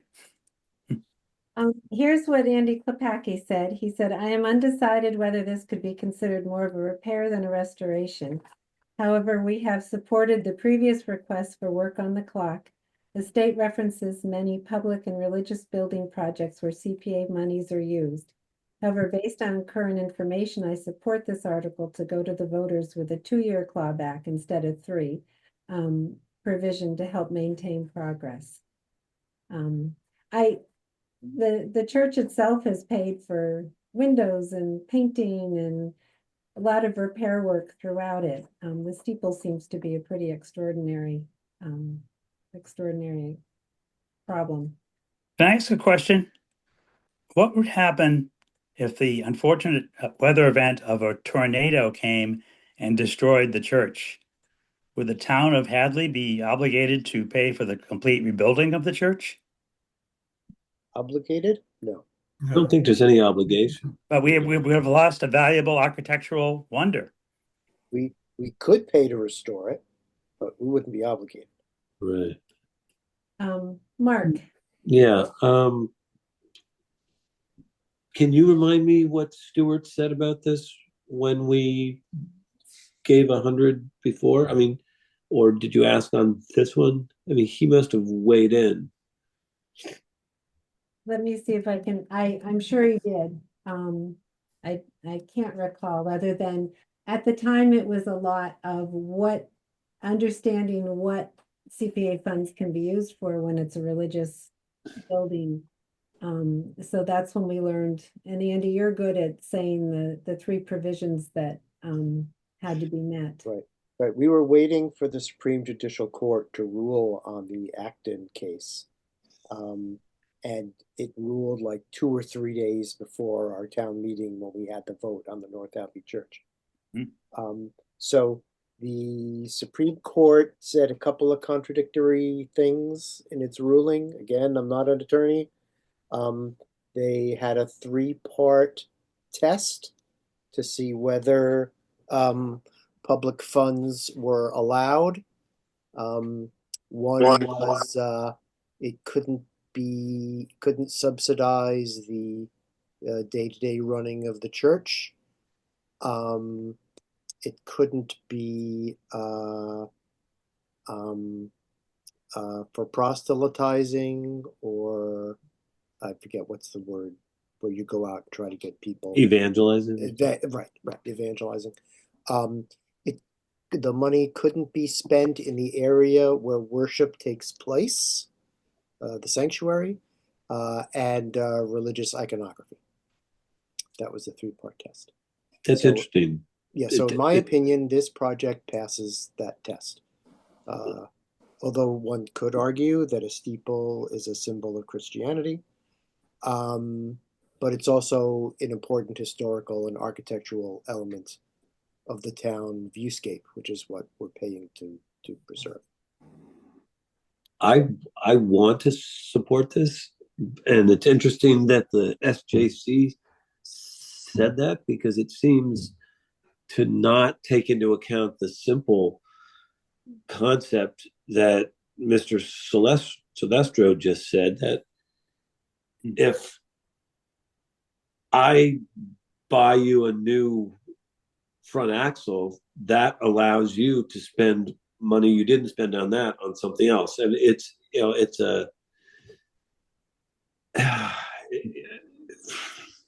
I don't have the words to explain it, but yeah, that's the money is fungible argument. Right. NFTs. There you go. Right. But let's turn it around. Are we saying to the church, well, you should fire your minister and use that money to repair the steeple? Yeah. Isn't that interference in religion? And it wouldn't cover. Yeah. Wouldn't cover. Not sure. The other thing, John, I would say, very briefly to Which respond to your John? comments, is that precedent plays no role in CPA projects being approved by the committee. We could approve one project and then disapprove a project that's exactly the same at the same meeting. Each project is based on its own merits, and just because we said yes one time or no one time doesn't mean we have to say yes or no in subsequent times. I think That wouldn't prevent a lawsuit by the party that was turned down. No, it wouldn't prevent the lawsuit, but they wouldn't win. my only, I guess, I think from a historical preservation, the building needs to be preserved. Don't get me wrong. I think everybody agrees that nobody wants that building to go into disarray. I think my only comment would be that there has to be some type of assurances that the operation, whatever it is, whether it's V1 vodka or a church, has to have, I think, at least some understanding of how to maintain that building. We have to better understand what those what's being done, because if 15 minutes ago. if it's not if there's not enough money to keep the building from falling into itself, then that's a bigger issue, because then the town's probably going to have to go and pony up the money to go and do that continually. If you look, if you have you been into the church recently at all? I'm not, again, whether I've been into the building or I've never not, been in it. yeah, I'm just saying that it is, you're the caretaker of a historical building in our town, and we want to make sure that if you're giving a substantial amount of money to somebody, that they're going to be good caretakers going forward. And from the oh, what can I say? And I'm talking about more financially, preventative maintenance, all those other things that anybody needs to do to keep a building from falling in front to itself. Yeah, the interior of the church itself has been fully repaired and updated on the inside. Just before or right after COVID was here, we ended up having some major issues on the walls, on the interior of the building itself. And we did find a gentleman, and he did come out and he repaired the upstairs area fully. He did restored all the side walls and the ceilings, etc. We have recently replaced all of the seat covers upstairs, and downstairs has been fully repaired also, and that has all been funded by the church itself.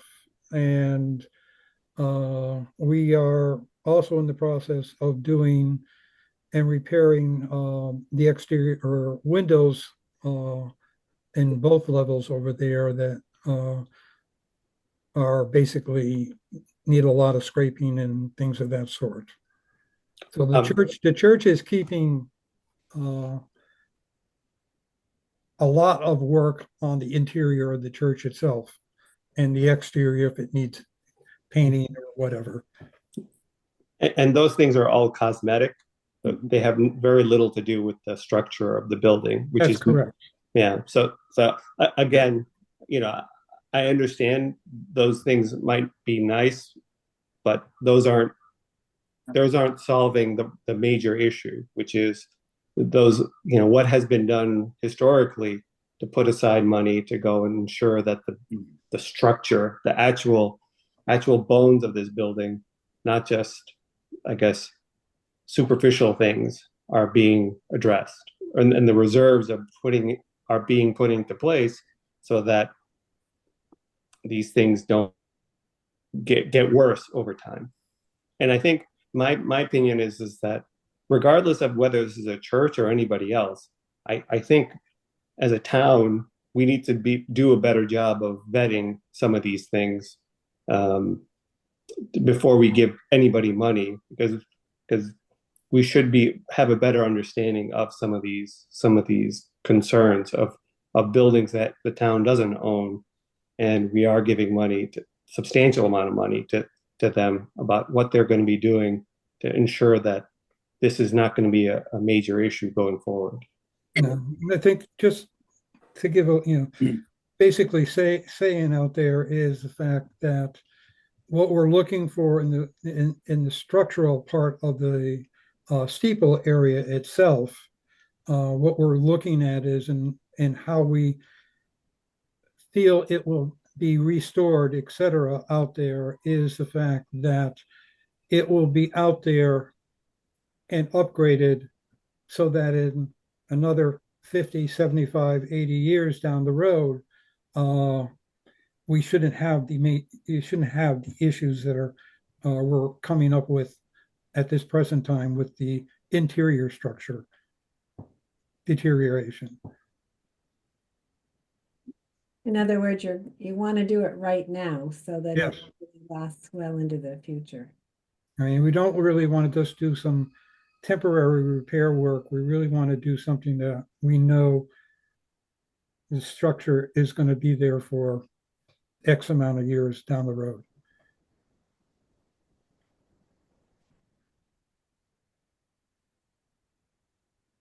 Other comments?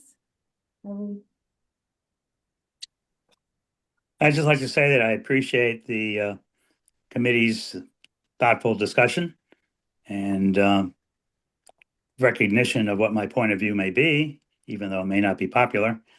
And again, I applaud the work of the CPA and hope that you have good luck at the May 1st town meeting. Thank you, John. Glad you came. Thank you. Lisa? Yeah, I just want to reiterate that Mr. Silvestro's comments are, even though he's one man here, his views are going to be shared by a lot of people at town meeting. And the same thing with what Shardula said, Marcus said, and what every one of us has said. So my idea about this is that within this application, thank you, Andy, for saying we can modify it. We address some of these concerns, like Shardul's concerns about, can the church's application reflect their maintenance plan, their preventative maintenance plan? Can that would address Shardul's concerns and the finance committee's concerns. The concerns about giving money to a church, I don't see it so much as giving money to a church. I see it more, and maybe we can address it. It's more that we are preserving the historical architecture of our town. I understand the thought about, well, if the church isn't spending the money for the steeple, then and the town's giving them the money for the steeple repair and preservation, then the church can use their money for something else. But frankly, I'm pretty sure this church isn't replete with funds. Let me just say that. So but I think we need to address these concerns, because we're not the only ones that have, the people that have spoken about concerns are not the only people that have those concerns. They're going to come up at town meeting. What? Oh, this is. I would just add that however we vote, we are essentially voting to bring it or not bring it to town voters. 3 different things. You're going to have car insurance, which we can chat with you all a bit about that. Somebody might need to be muted. Yeah. Excise tax. Honestly, I don't even know quite what it's for. But we have to we just got bills for all of our cars. Just Okay, mute thank you, people if Mary. you need to unmute yourself, do. All right. Yeah, I think I think if that, I if we think, were voting to approve it right now, I would probably vote no. But because we're bringing it to the town for their opinion, that's what leaves me open to say possibly a positive vote. and I think that, I think there's an expectation when you bring it to town that all these things have been vetted by these committees. Mm.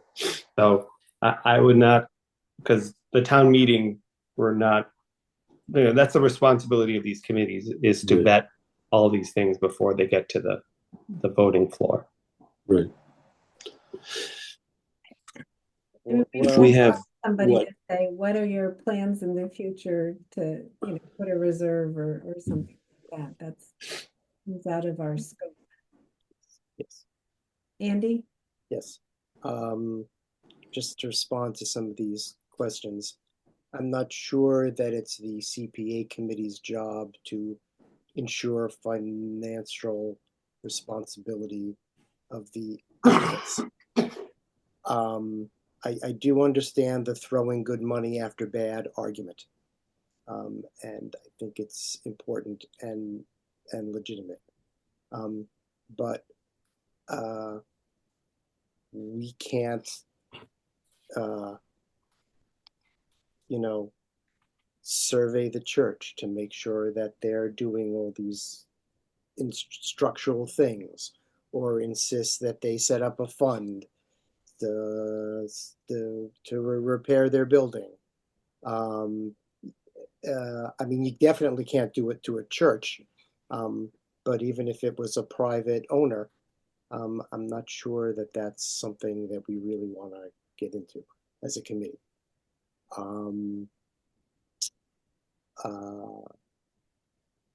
So I think that's beyond our purview.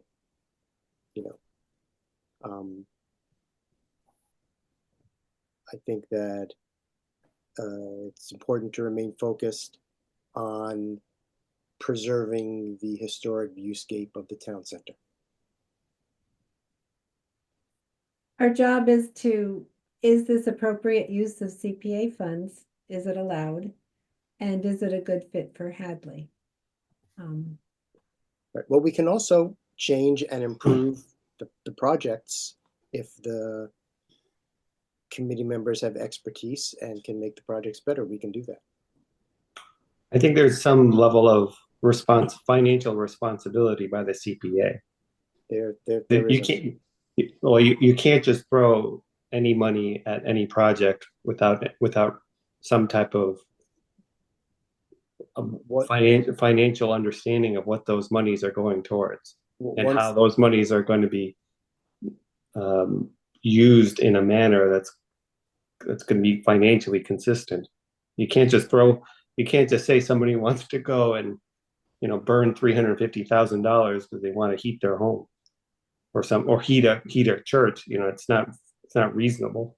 So there's definitely some responsibility on this committee to once the projects get passed by the CPA committee and onto town meeting, and the agreement is finished, our role is done, and any financial oversight is taken over by the town.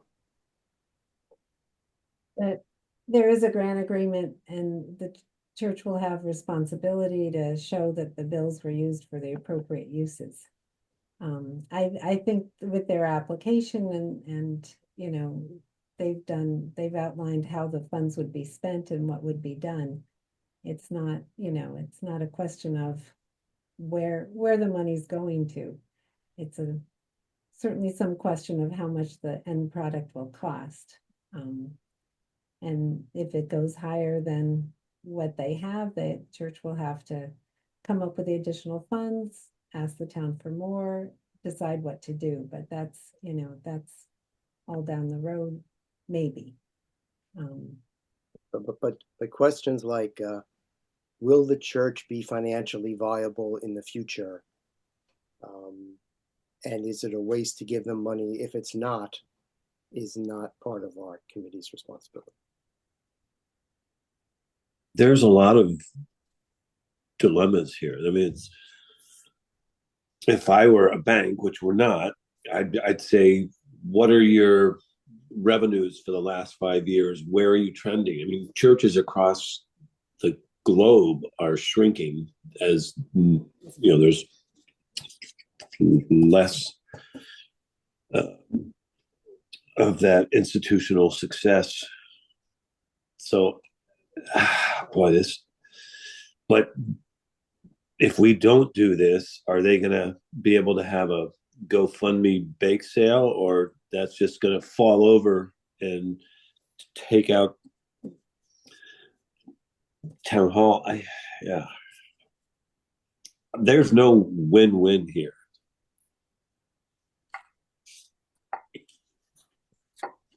And you probably couldn't use CPA money to take the steeple down and not restore it.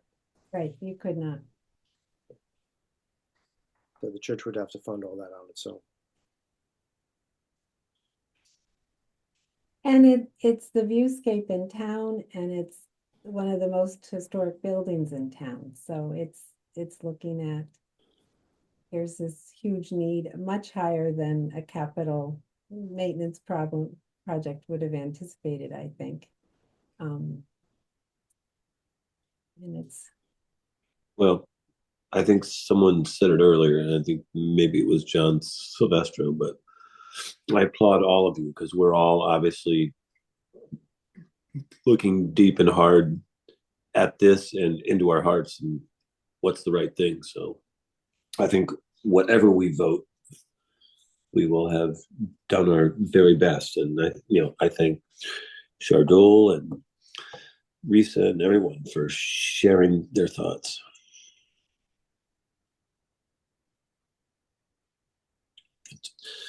we have a motion, an amended motion, and we have a second, and we've had discussion. Is there any other discussion? Kayla, would you like to do a roll call? Roll call vote. Mary, I'll say yes. Risa, Come back to me. Andy, Yes. Adam, I do think yes. Mark,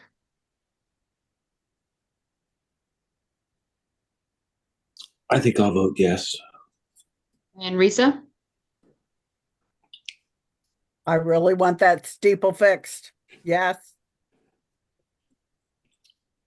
I was kind of hoping we would send a 3-2. So it's recommended, but it's a mixed opinion. Oh, I think that the townspeople will accept for you. And I wish we could have addressed it in some of these concerns in the application. Head them off at the pass is my motto. What was the final amount?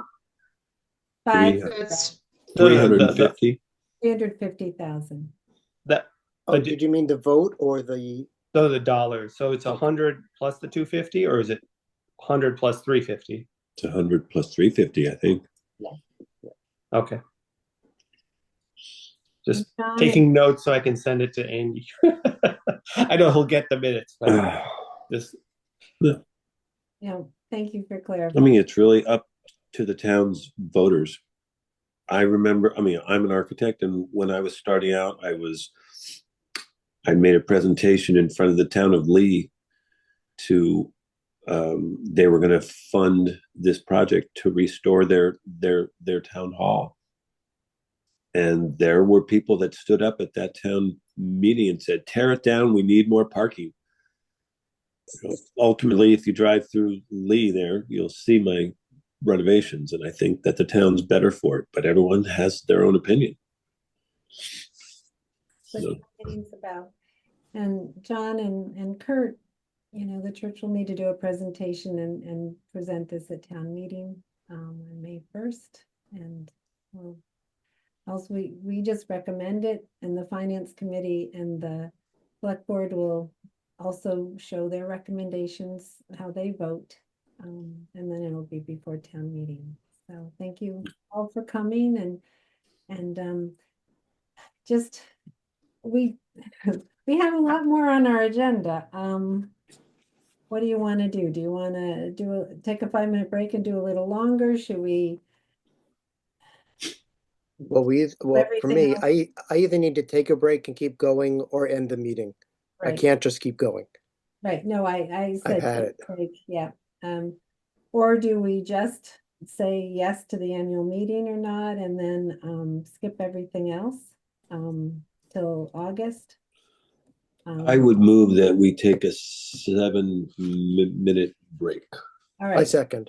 let's do that. If you're, remember to mute your, I'm gonna skip the brief update on outstanding projects. The select board has asked each board and committee to do a brief update to them. So I chose Wednesday, that right after our meeting. So if you want to hear the brief update, tune in at 6 o'clock to the select board meeting. Unless any of you have any specific questions on any of them, but I think they're all moving right along. So that's good. And even Did you have to give them 5 things? oh, that was strange. It was strange. So expiring terms, just, Diane and Sherry and Andy Morris Friedman and Risa, if you can just ask, Andy has to request it of the select board. The rest of you go back to your committees just by June 30th. If you can have a vote appointing you if you want to be reappointed. I do have a question on this. Mark Klepacki, Andy Klepacki, sorry, brought it up. And suggested maybe delegates would, alternates would be a good practice, meaning that right now, Shardul could not vote, because he wasn't appointed by the finance board and we hadn't said, yes, alternates are okay. But if we said that the committee, if we requested, yes, we'd like to have alternates, then we could request of the select board to approve it. And then each of the 6, not the select board for the at-large, but each of the 6 representatives from various boards and committees could, if say, planning board wanted to have an alternate to Mark, then if Mark couldn't make the meeting, he could discuss with the alternate and the alternate could come and talk and vote. But it would be pre-approved ahead of time and if say, Housing Authority didn't want to do it, they don't have to do it, but a committee would have that option. Have that option. I like that idea. Would everyone like, I'd like a vote actually, just so we can say that we voted to do it. I'll make a motion that we allow alternates for the 6 representatives from the various boards and committees. I'll make a motion, whatever. Okay. Yes. All right, we You have guys 2 do it. motions in 2 seconds. All right, Andy and Risa, I'll just, we all talked at once. All right, any other discussion? Kayla, real quick, fast. Roll call vote. Andy, Yes. Mary, Risa, Yes. Sharon, Yes. Mark, Yes. and Adam. Yes. All right, I'll request Great. it of the select board and then hopefully they'll put it on like one of their upcoming meetings soon so that we can let you know, and then you can request it when you're being appointed that an alternate also be appointed if your board or committee chooses to do so. The next item is the review of the draft of the CPA report. We don't need a vote on this. Since I put all, and Kayla did a great job getting this one together and really appreciate that. But we have all your names on it. So I just want to make sure nobody has any comments or concerns about what was put on. I think it's a good way for us to let people know the CPA committee is active and being used and the funds are being used and a summary of what it's used for. I can show it if anyone wants it. Yeah, the only problem I have is that at the end it has my name and it says secretary, and I do absolutely nothing to help Kayla. So Can I maybe wash your car or something, Kayla? Go for it. Um, all right, good. Well, thank you. We'll get that into Jennifer tomorrow. Can you send that along, Kayla, to Jennifer tomorrow? I'll send it. Okay, great. It was due Friday and we didn't get to it last time. It was done in January, but she knows it's coming. So town meeting. Last year, Kayla came up with this wonderful brochure with a lot of help from the various committee members and has a lot of just doing the old school. Oh, that is not working at all. Sorry. Just to refresh your memory, I'll put it up. It's here it is. This is much better.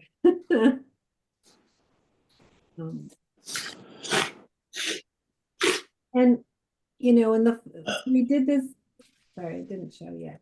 We did this brochure and Kelly did a great job making it look so nice. It folded in 3 parts. It was at the back table. A few people did take it, a whole lot of people did not. The previous meeting, we had a slide, so everybody had to listen to a lot of information, which I'm not sure everyone wants to hear.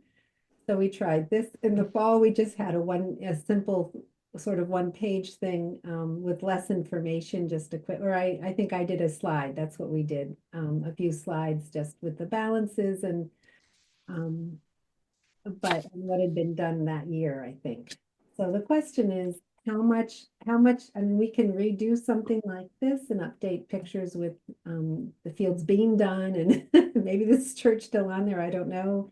Columns are now done, but with some of the information, or do we need all of this? We want people to know the CPA is active. We want them to feel like they know enough to vote on whatever the projects are, but I'm not sure.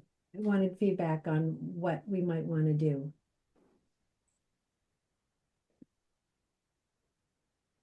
Yeah, I think the problem with doing yearly updates is that you have to update it every year. So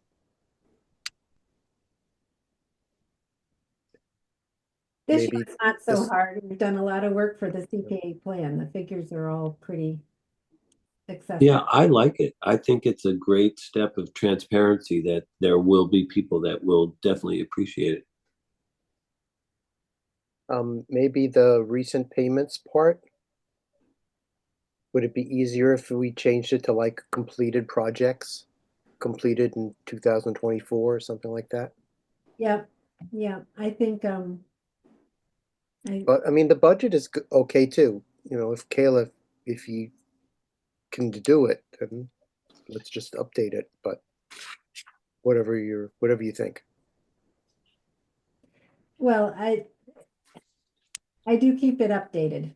You So keep it updated, okay. that part's not an issue. So, but you're right, the recent CPA fund payments,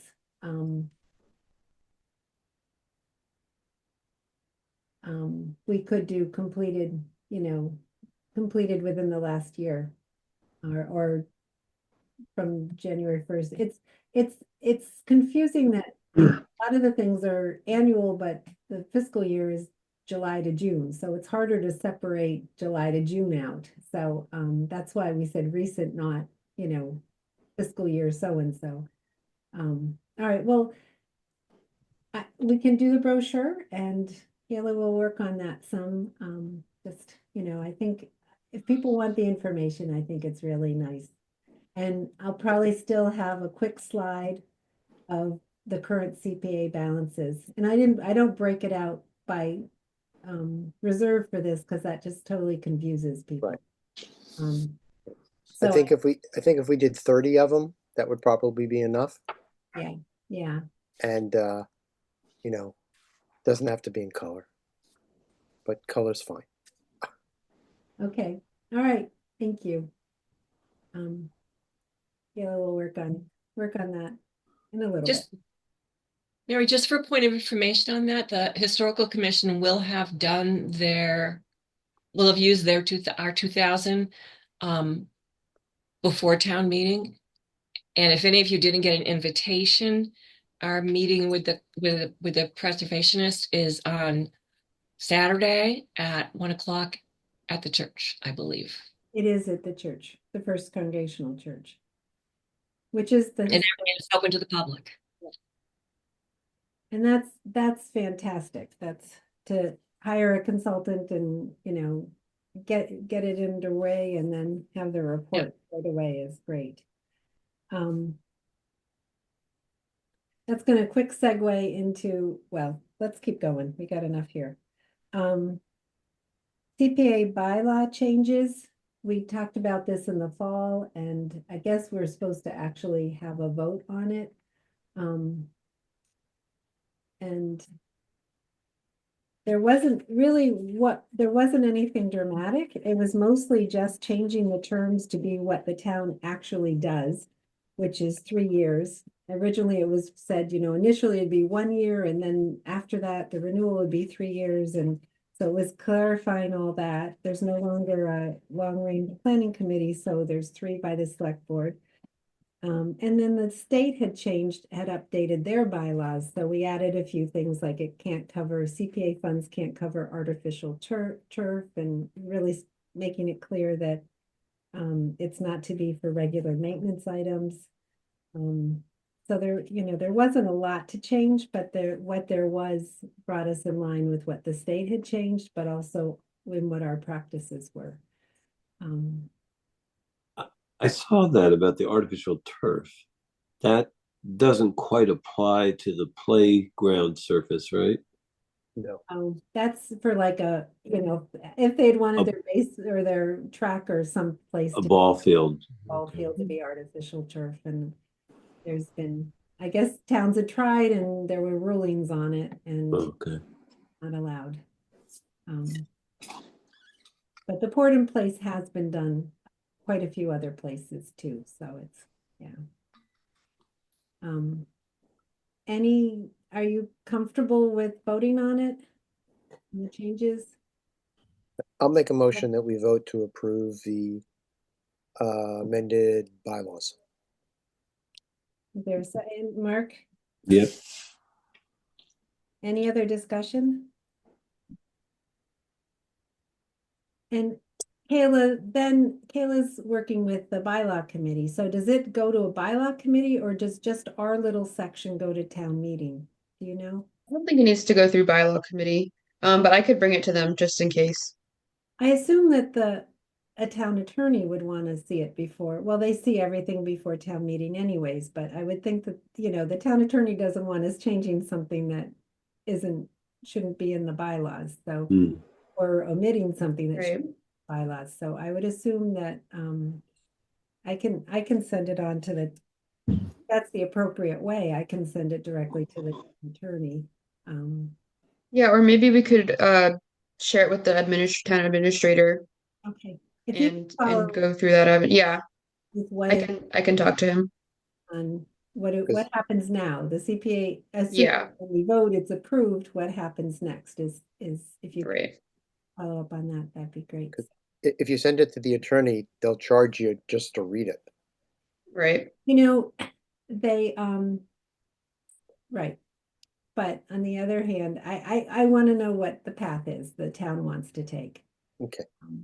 Apparently, they don't charge the CPA. There's a certain retainer that the town has with them, and so they haven't charged us yet for a few things.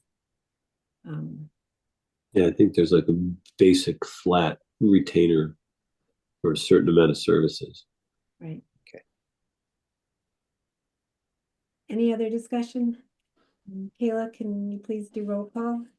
Roll call vote. Andy? Yes. Mary? Is that yes? Yes. Okay, Risa? Yes. Sharon? Yes. Mark? Yes. And Adam. All right, unanimous. I keep missing audio on people. Maybe we can do a confirmation. Yeah. Okay. Thank you. I've been reading lips. Okay. So the CPA plan, a huge thank you to Andy, Morris Friedman and Risa for tackling this. And yeah, absolutely. First of all, getting the planning commission to actually dig enough through their files to find an editable copy was the first major hurdle. Risa was all ready to volunteer typing this whole thing out. So we were very glad that their energies could be spent looking for what needed to maybe be updated. And it's a lot simpler than what the backing up in 2018, 2019, backing up even farther. One of the things with the CPA Act is that you're to have a CPA plan. But when Hadley was one of the first, adopters, and who knows if the plan was even required then or not. But anyways, in 2018 and 2019, Andy, I think you were maybe even chair then. Edwin. Okay. Yes. CPA fund, the CPA committee hired the Pioneer Valley Planning Commission to help develop this plan for $10,000. And it was very comprehensive. It had a ton of information that's a lot outdated. So they worked hard on it, and I went through it as well after they did, and we cut out a lot and changed some. And there are still some tables in there that I think are relevant, like the breakdown of land and housing and stuff, even if it's a little outdated.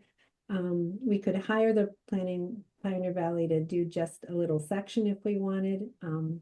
I did break down, and I had one small correction. I had 400,000 in the wrong spot for open space instead of recreation. So I'm going to change the table that showed of all the projects so far, how much was housing, how much was open space, how much was recreation, how much was housing. We've had 119 projects for over $6 million, and that's fantastic.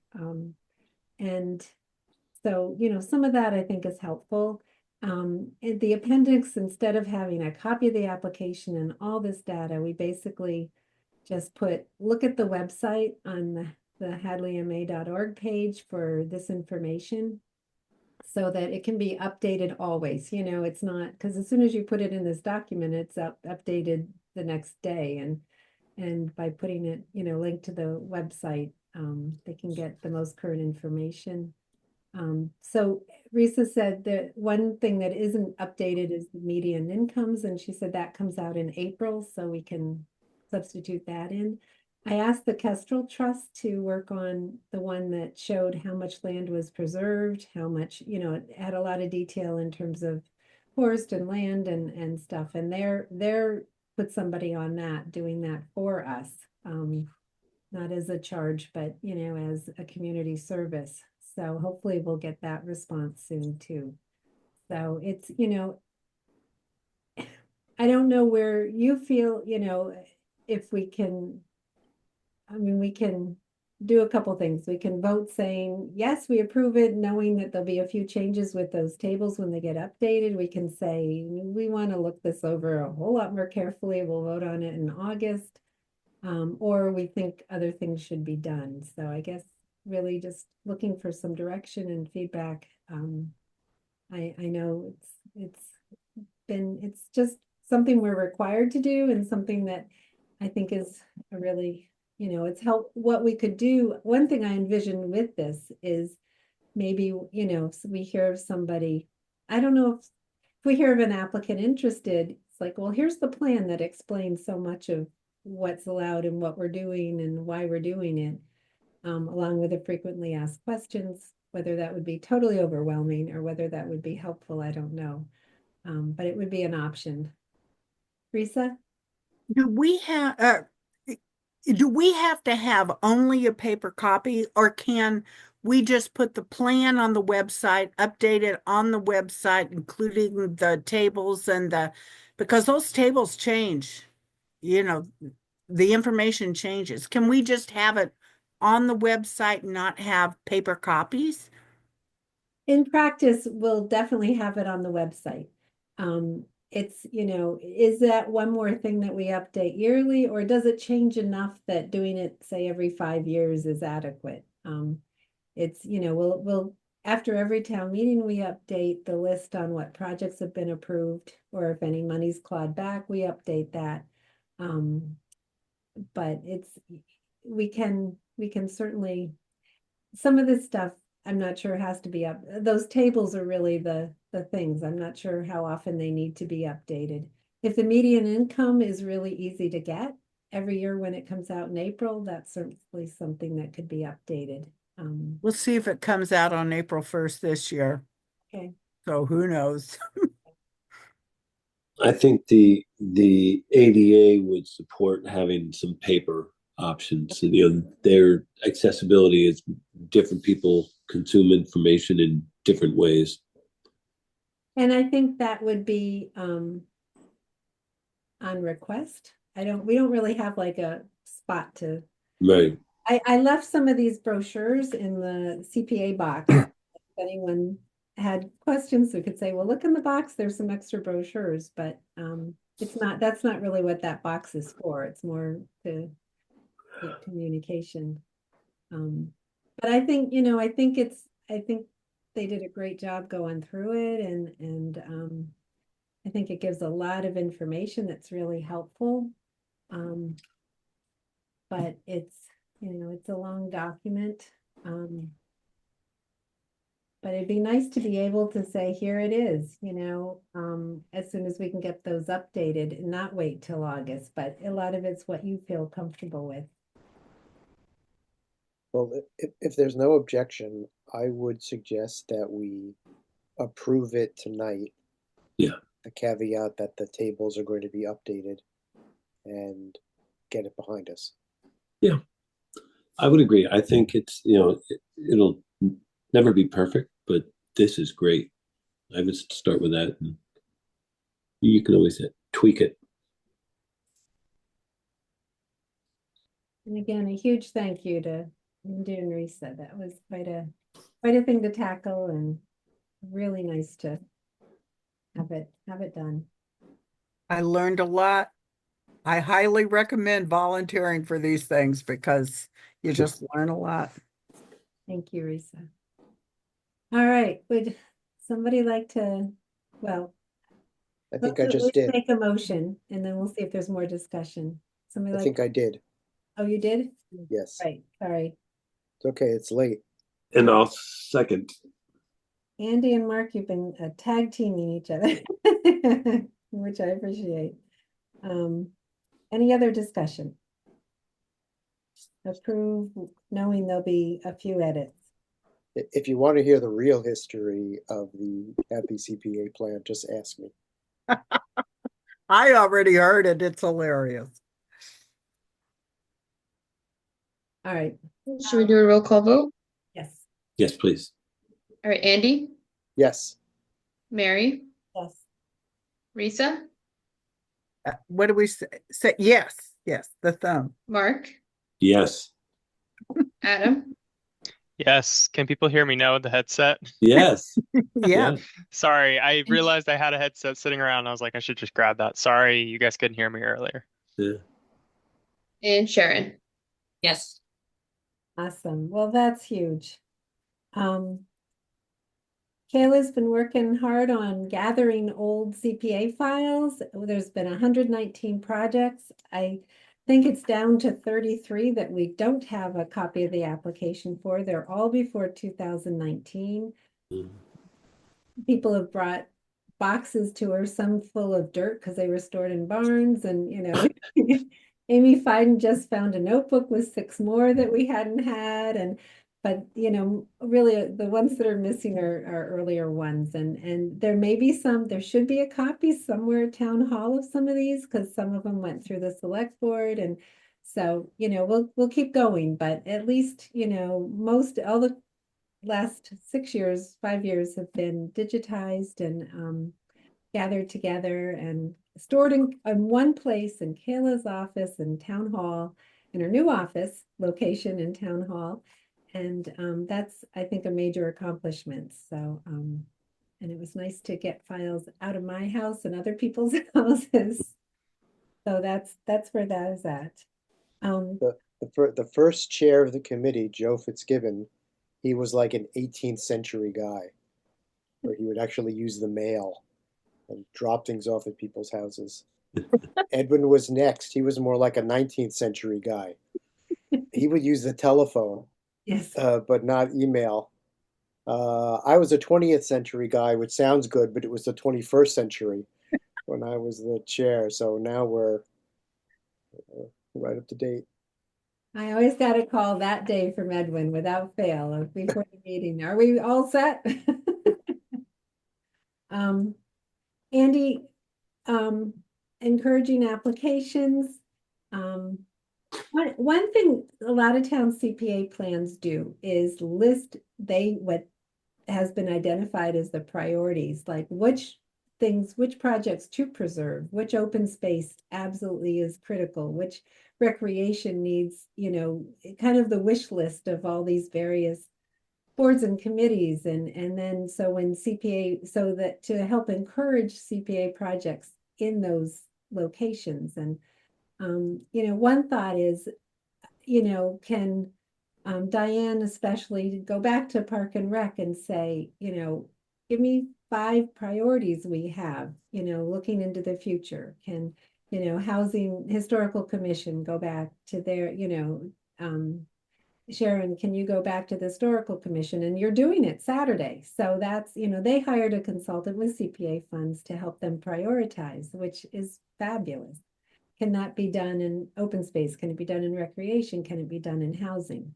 And, asking the Housing Authority, also asking the Housing Trust, is that, how do we kind of encourage, can we have a subcommittee that takes this on, or can each, like Risa, go back to the Housing Authority, or, Diane go back to her committee, and Sharon, you're doing it.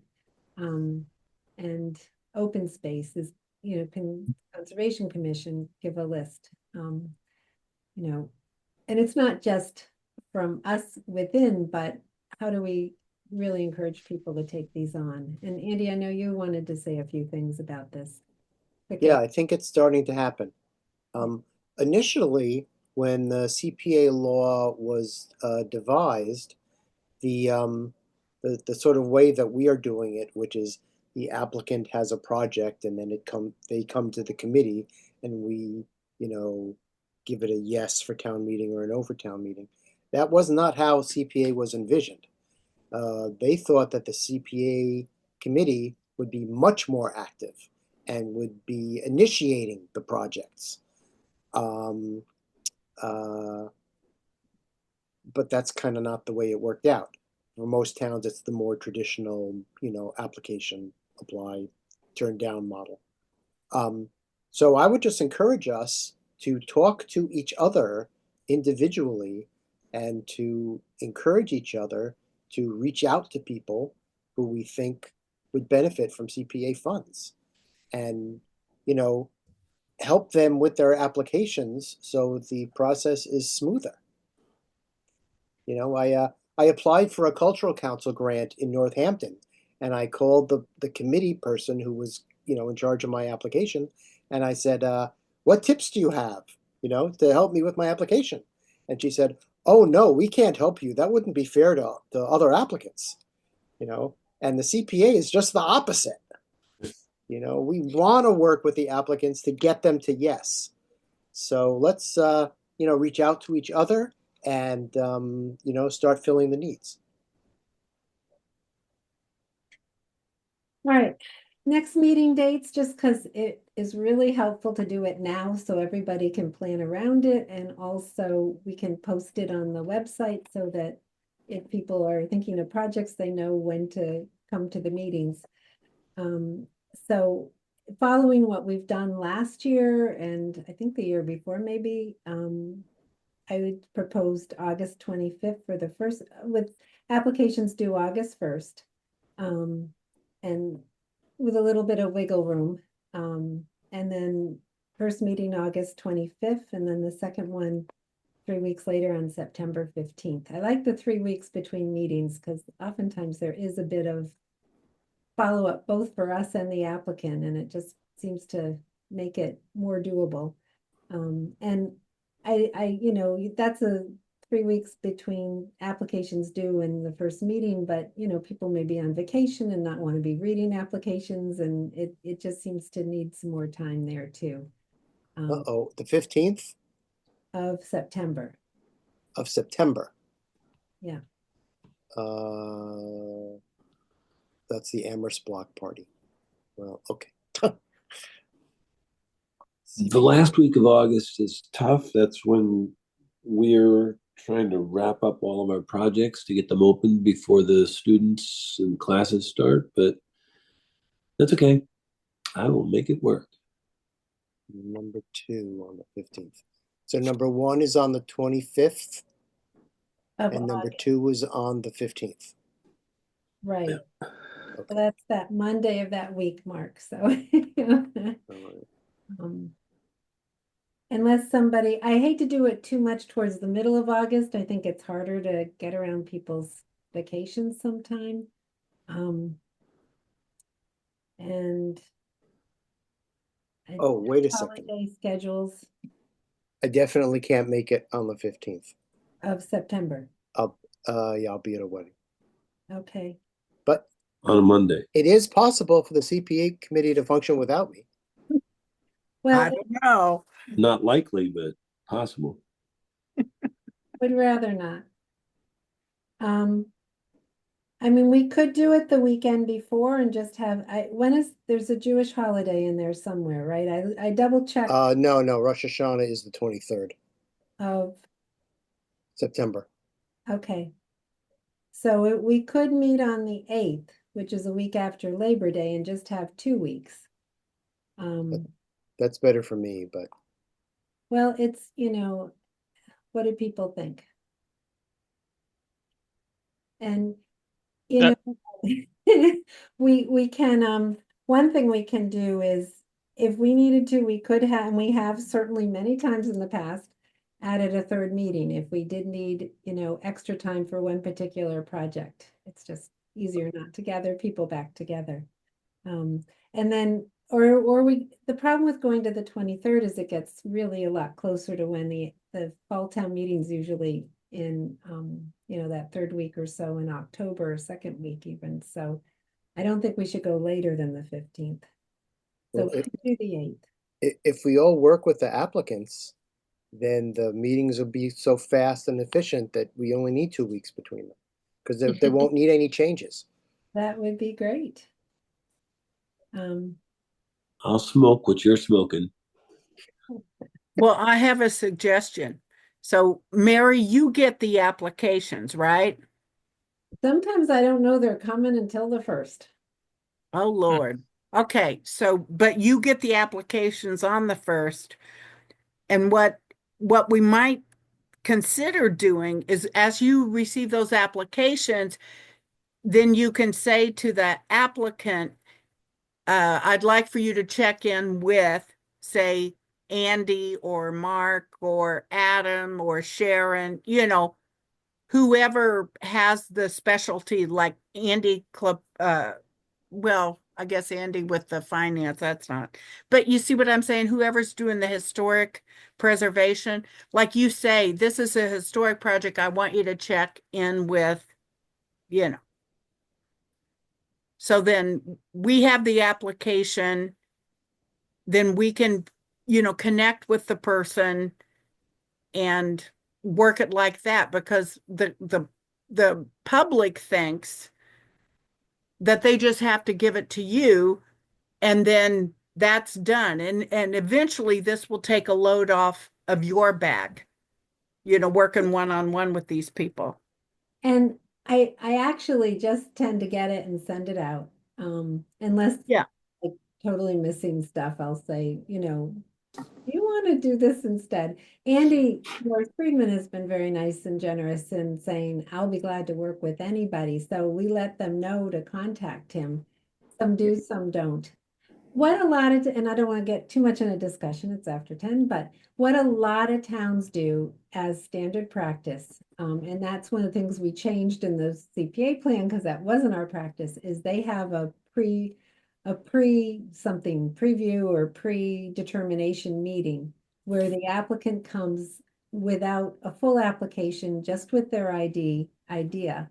They meet with the whole committee, because again, you shouldn't have one person saying yes or no, this will fly. You meet with the committee who then says, okay, this is what we think this is appropriate, or say the broadband case, like this just doesn't even, don't spend your time filling out an application when this isn't an appropriate use. And then we think this is an appropriate use. We're going to need to know this, and this for your application. And a lot of towns do this like a month, like by July, they'd meet in July and then if you get a yes from the committee for yes to go on, then you fill out the application. That is how it's pretty standard practice.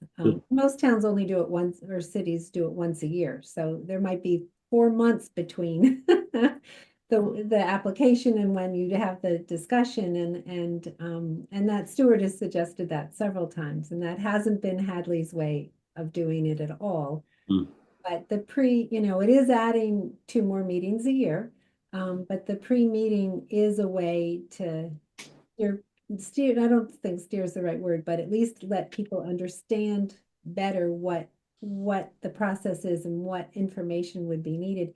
It might also really help from not getting the 2-minute, the call 3 days after the deadline. Oh, by the way, we want to do this. Can I get it into you in 3 days? And it's this handwritten thing with no information. So it would help with that some too, I think.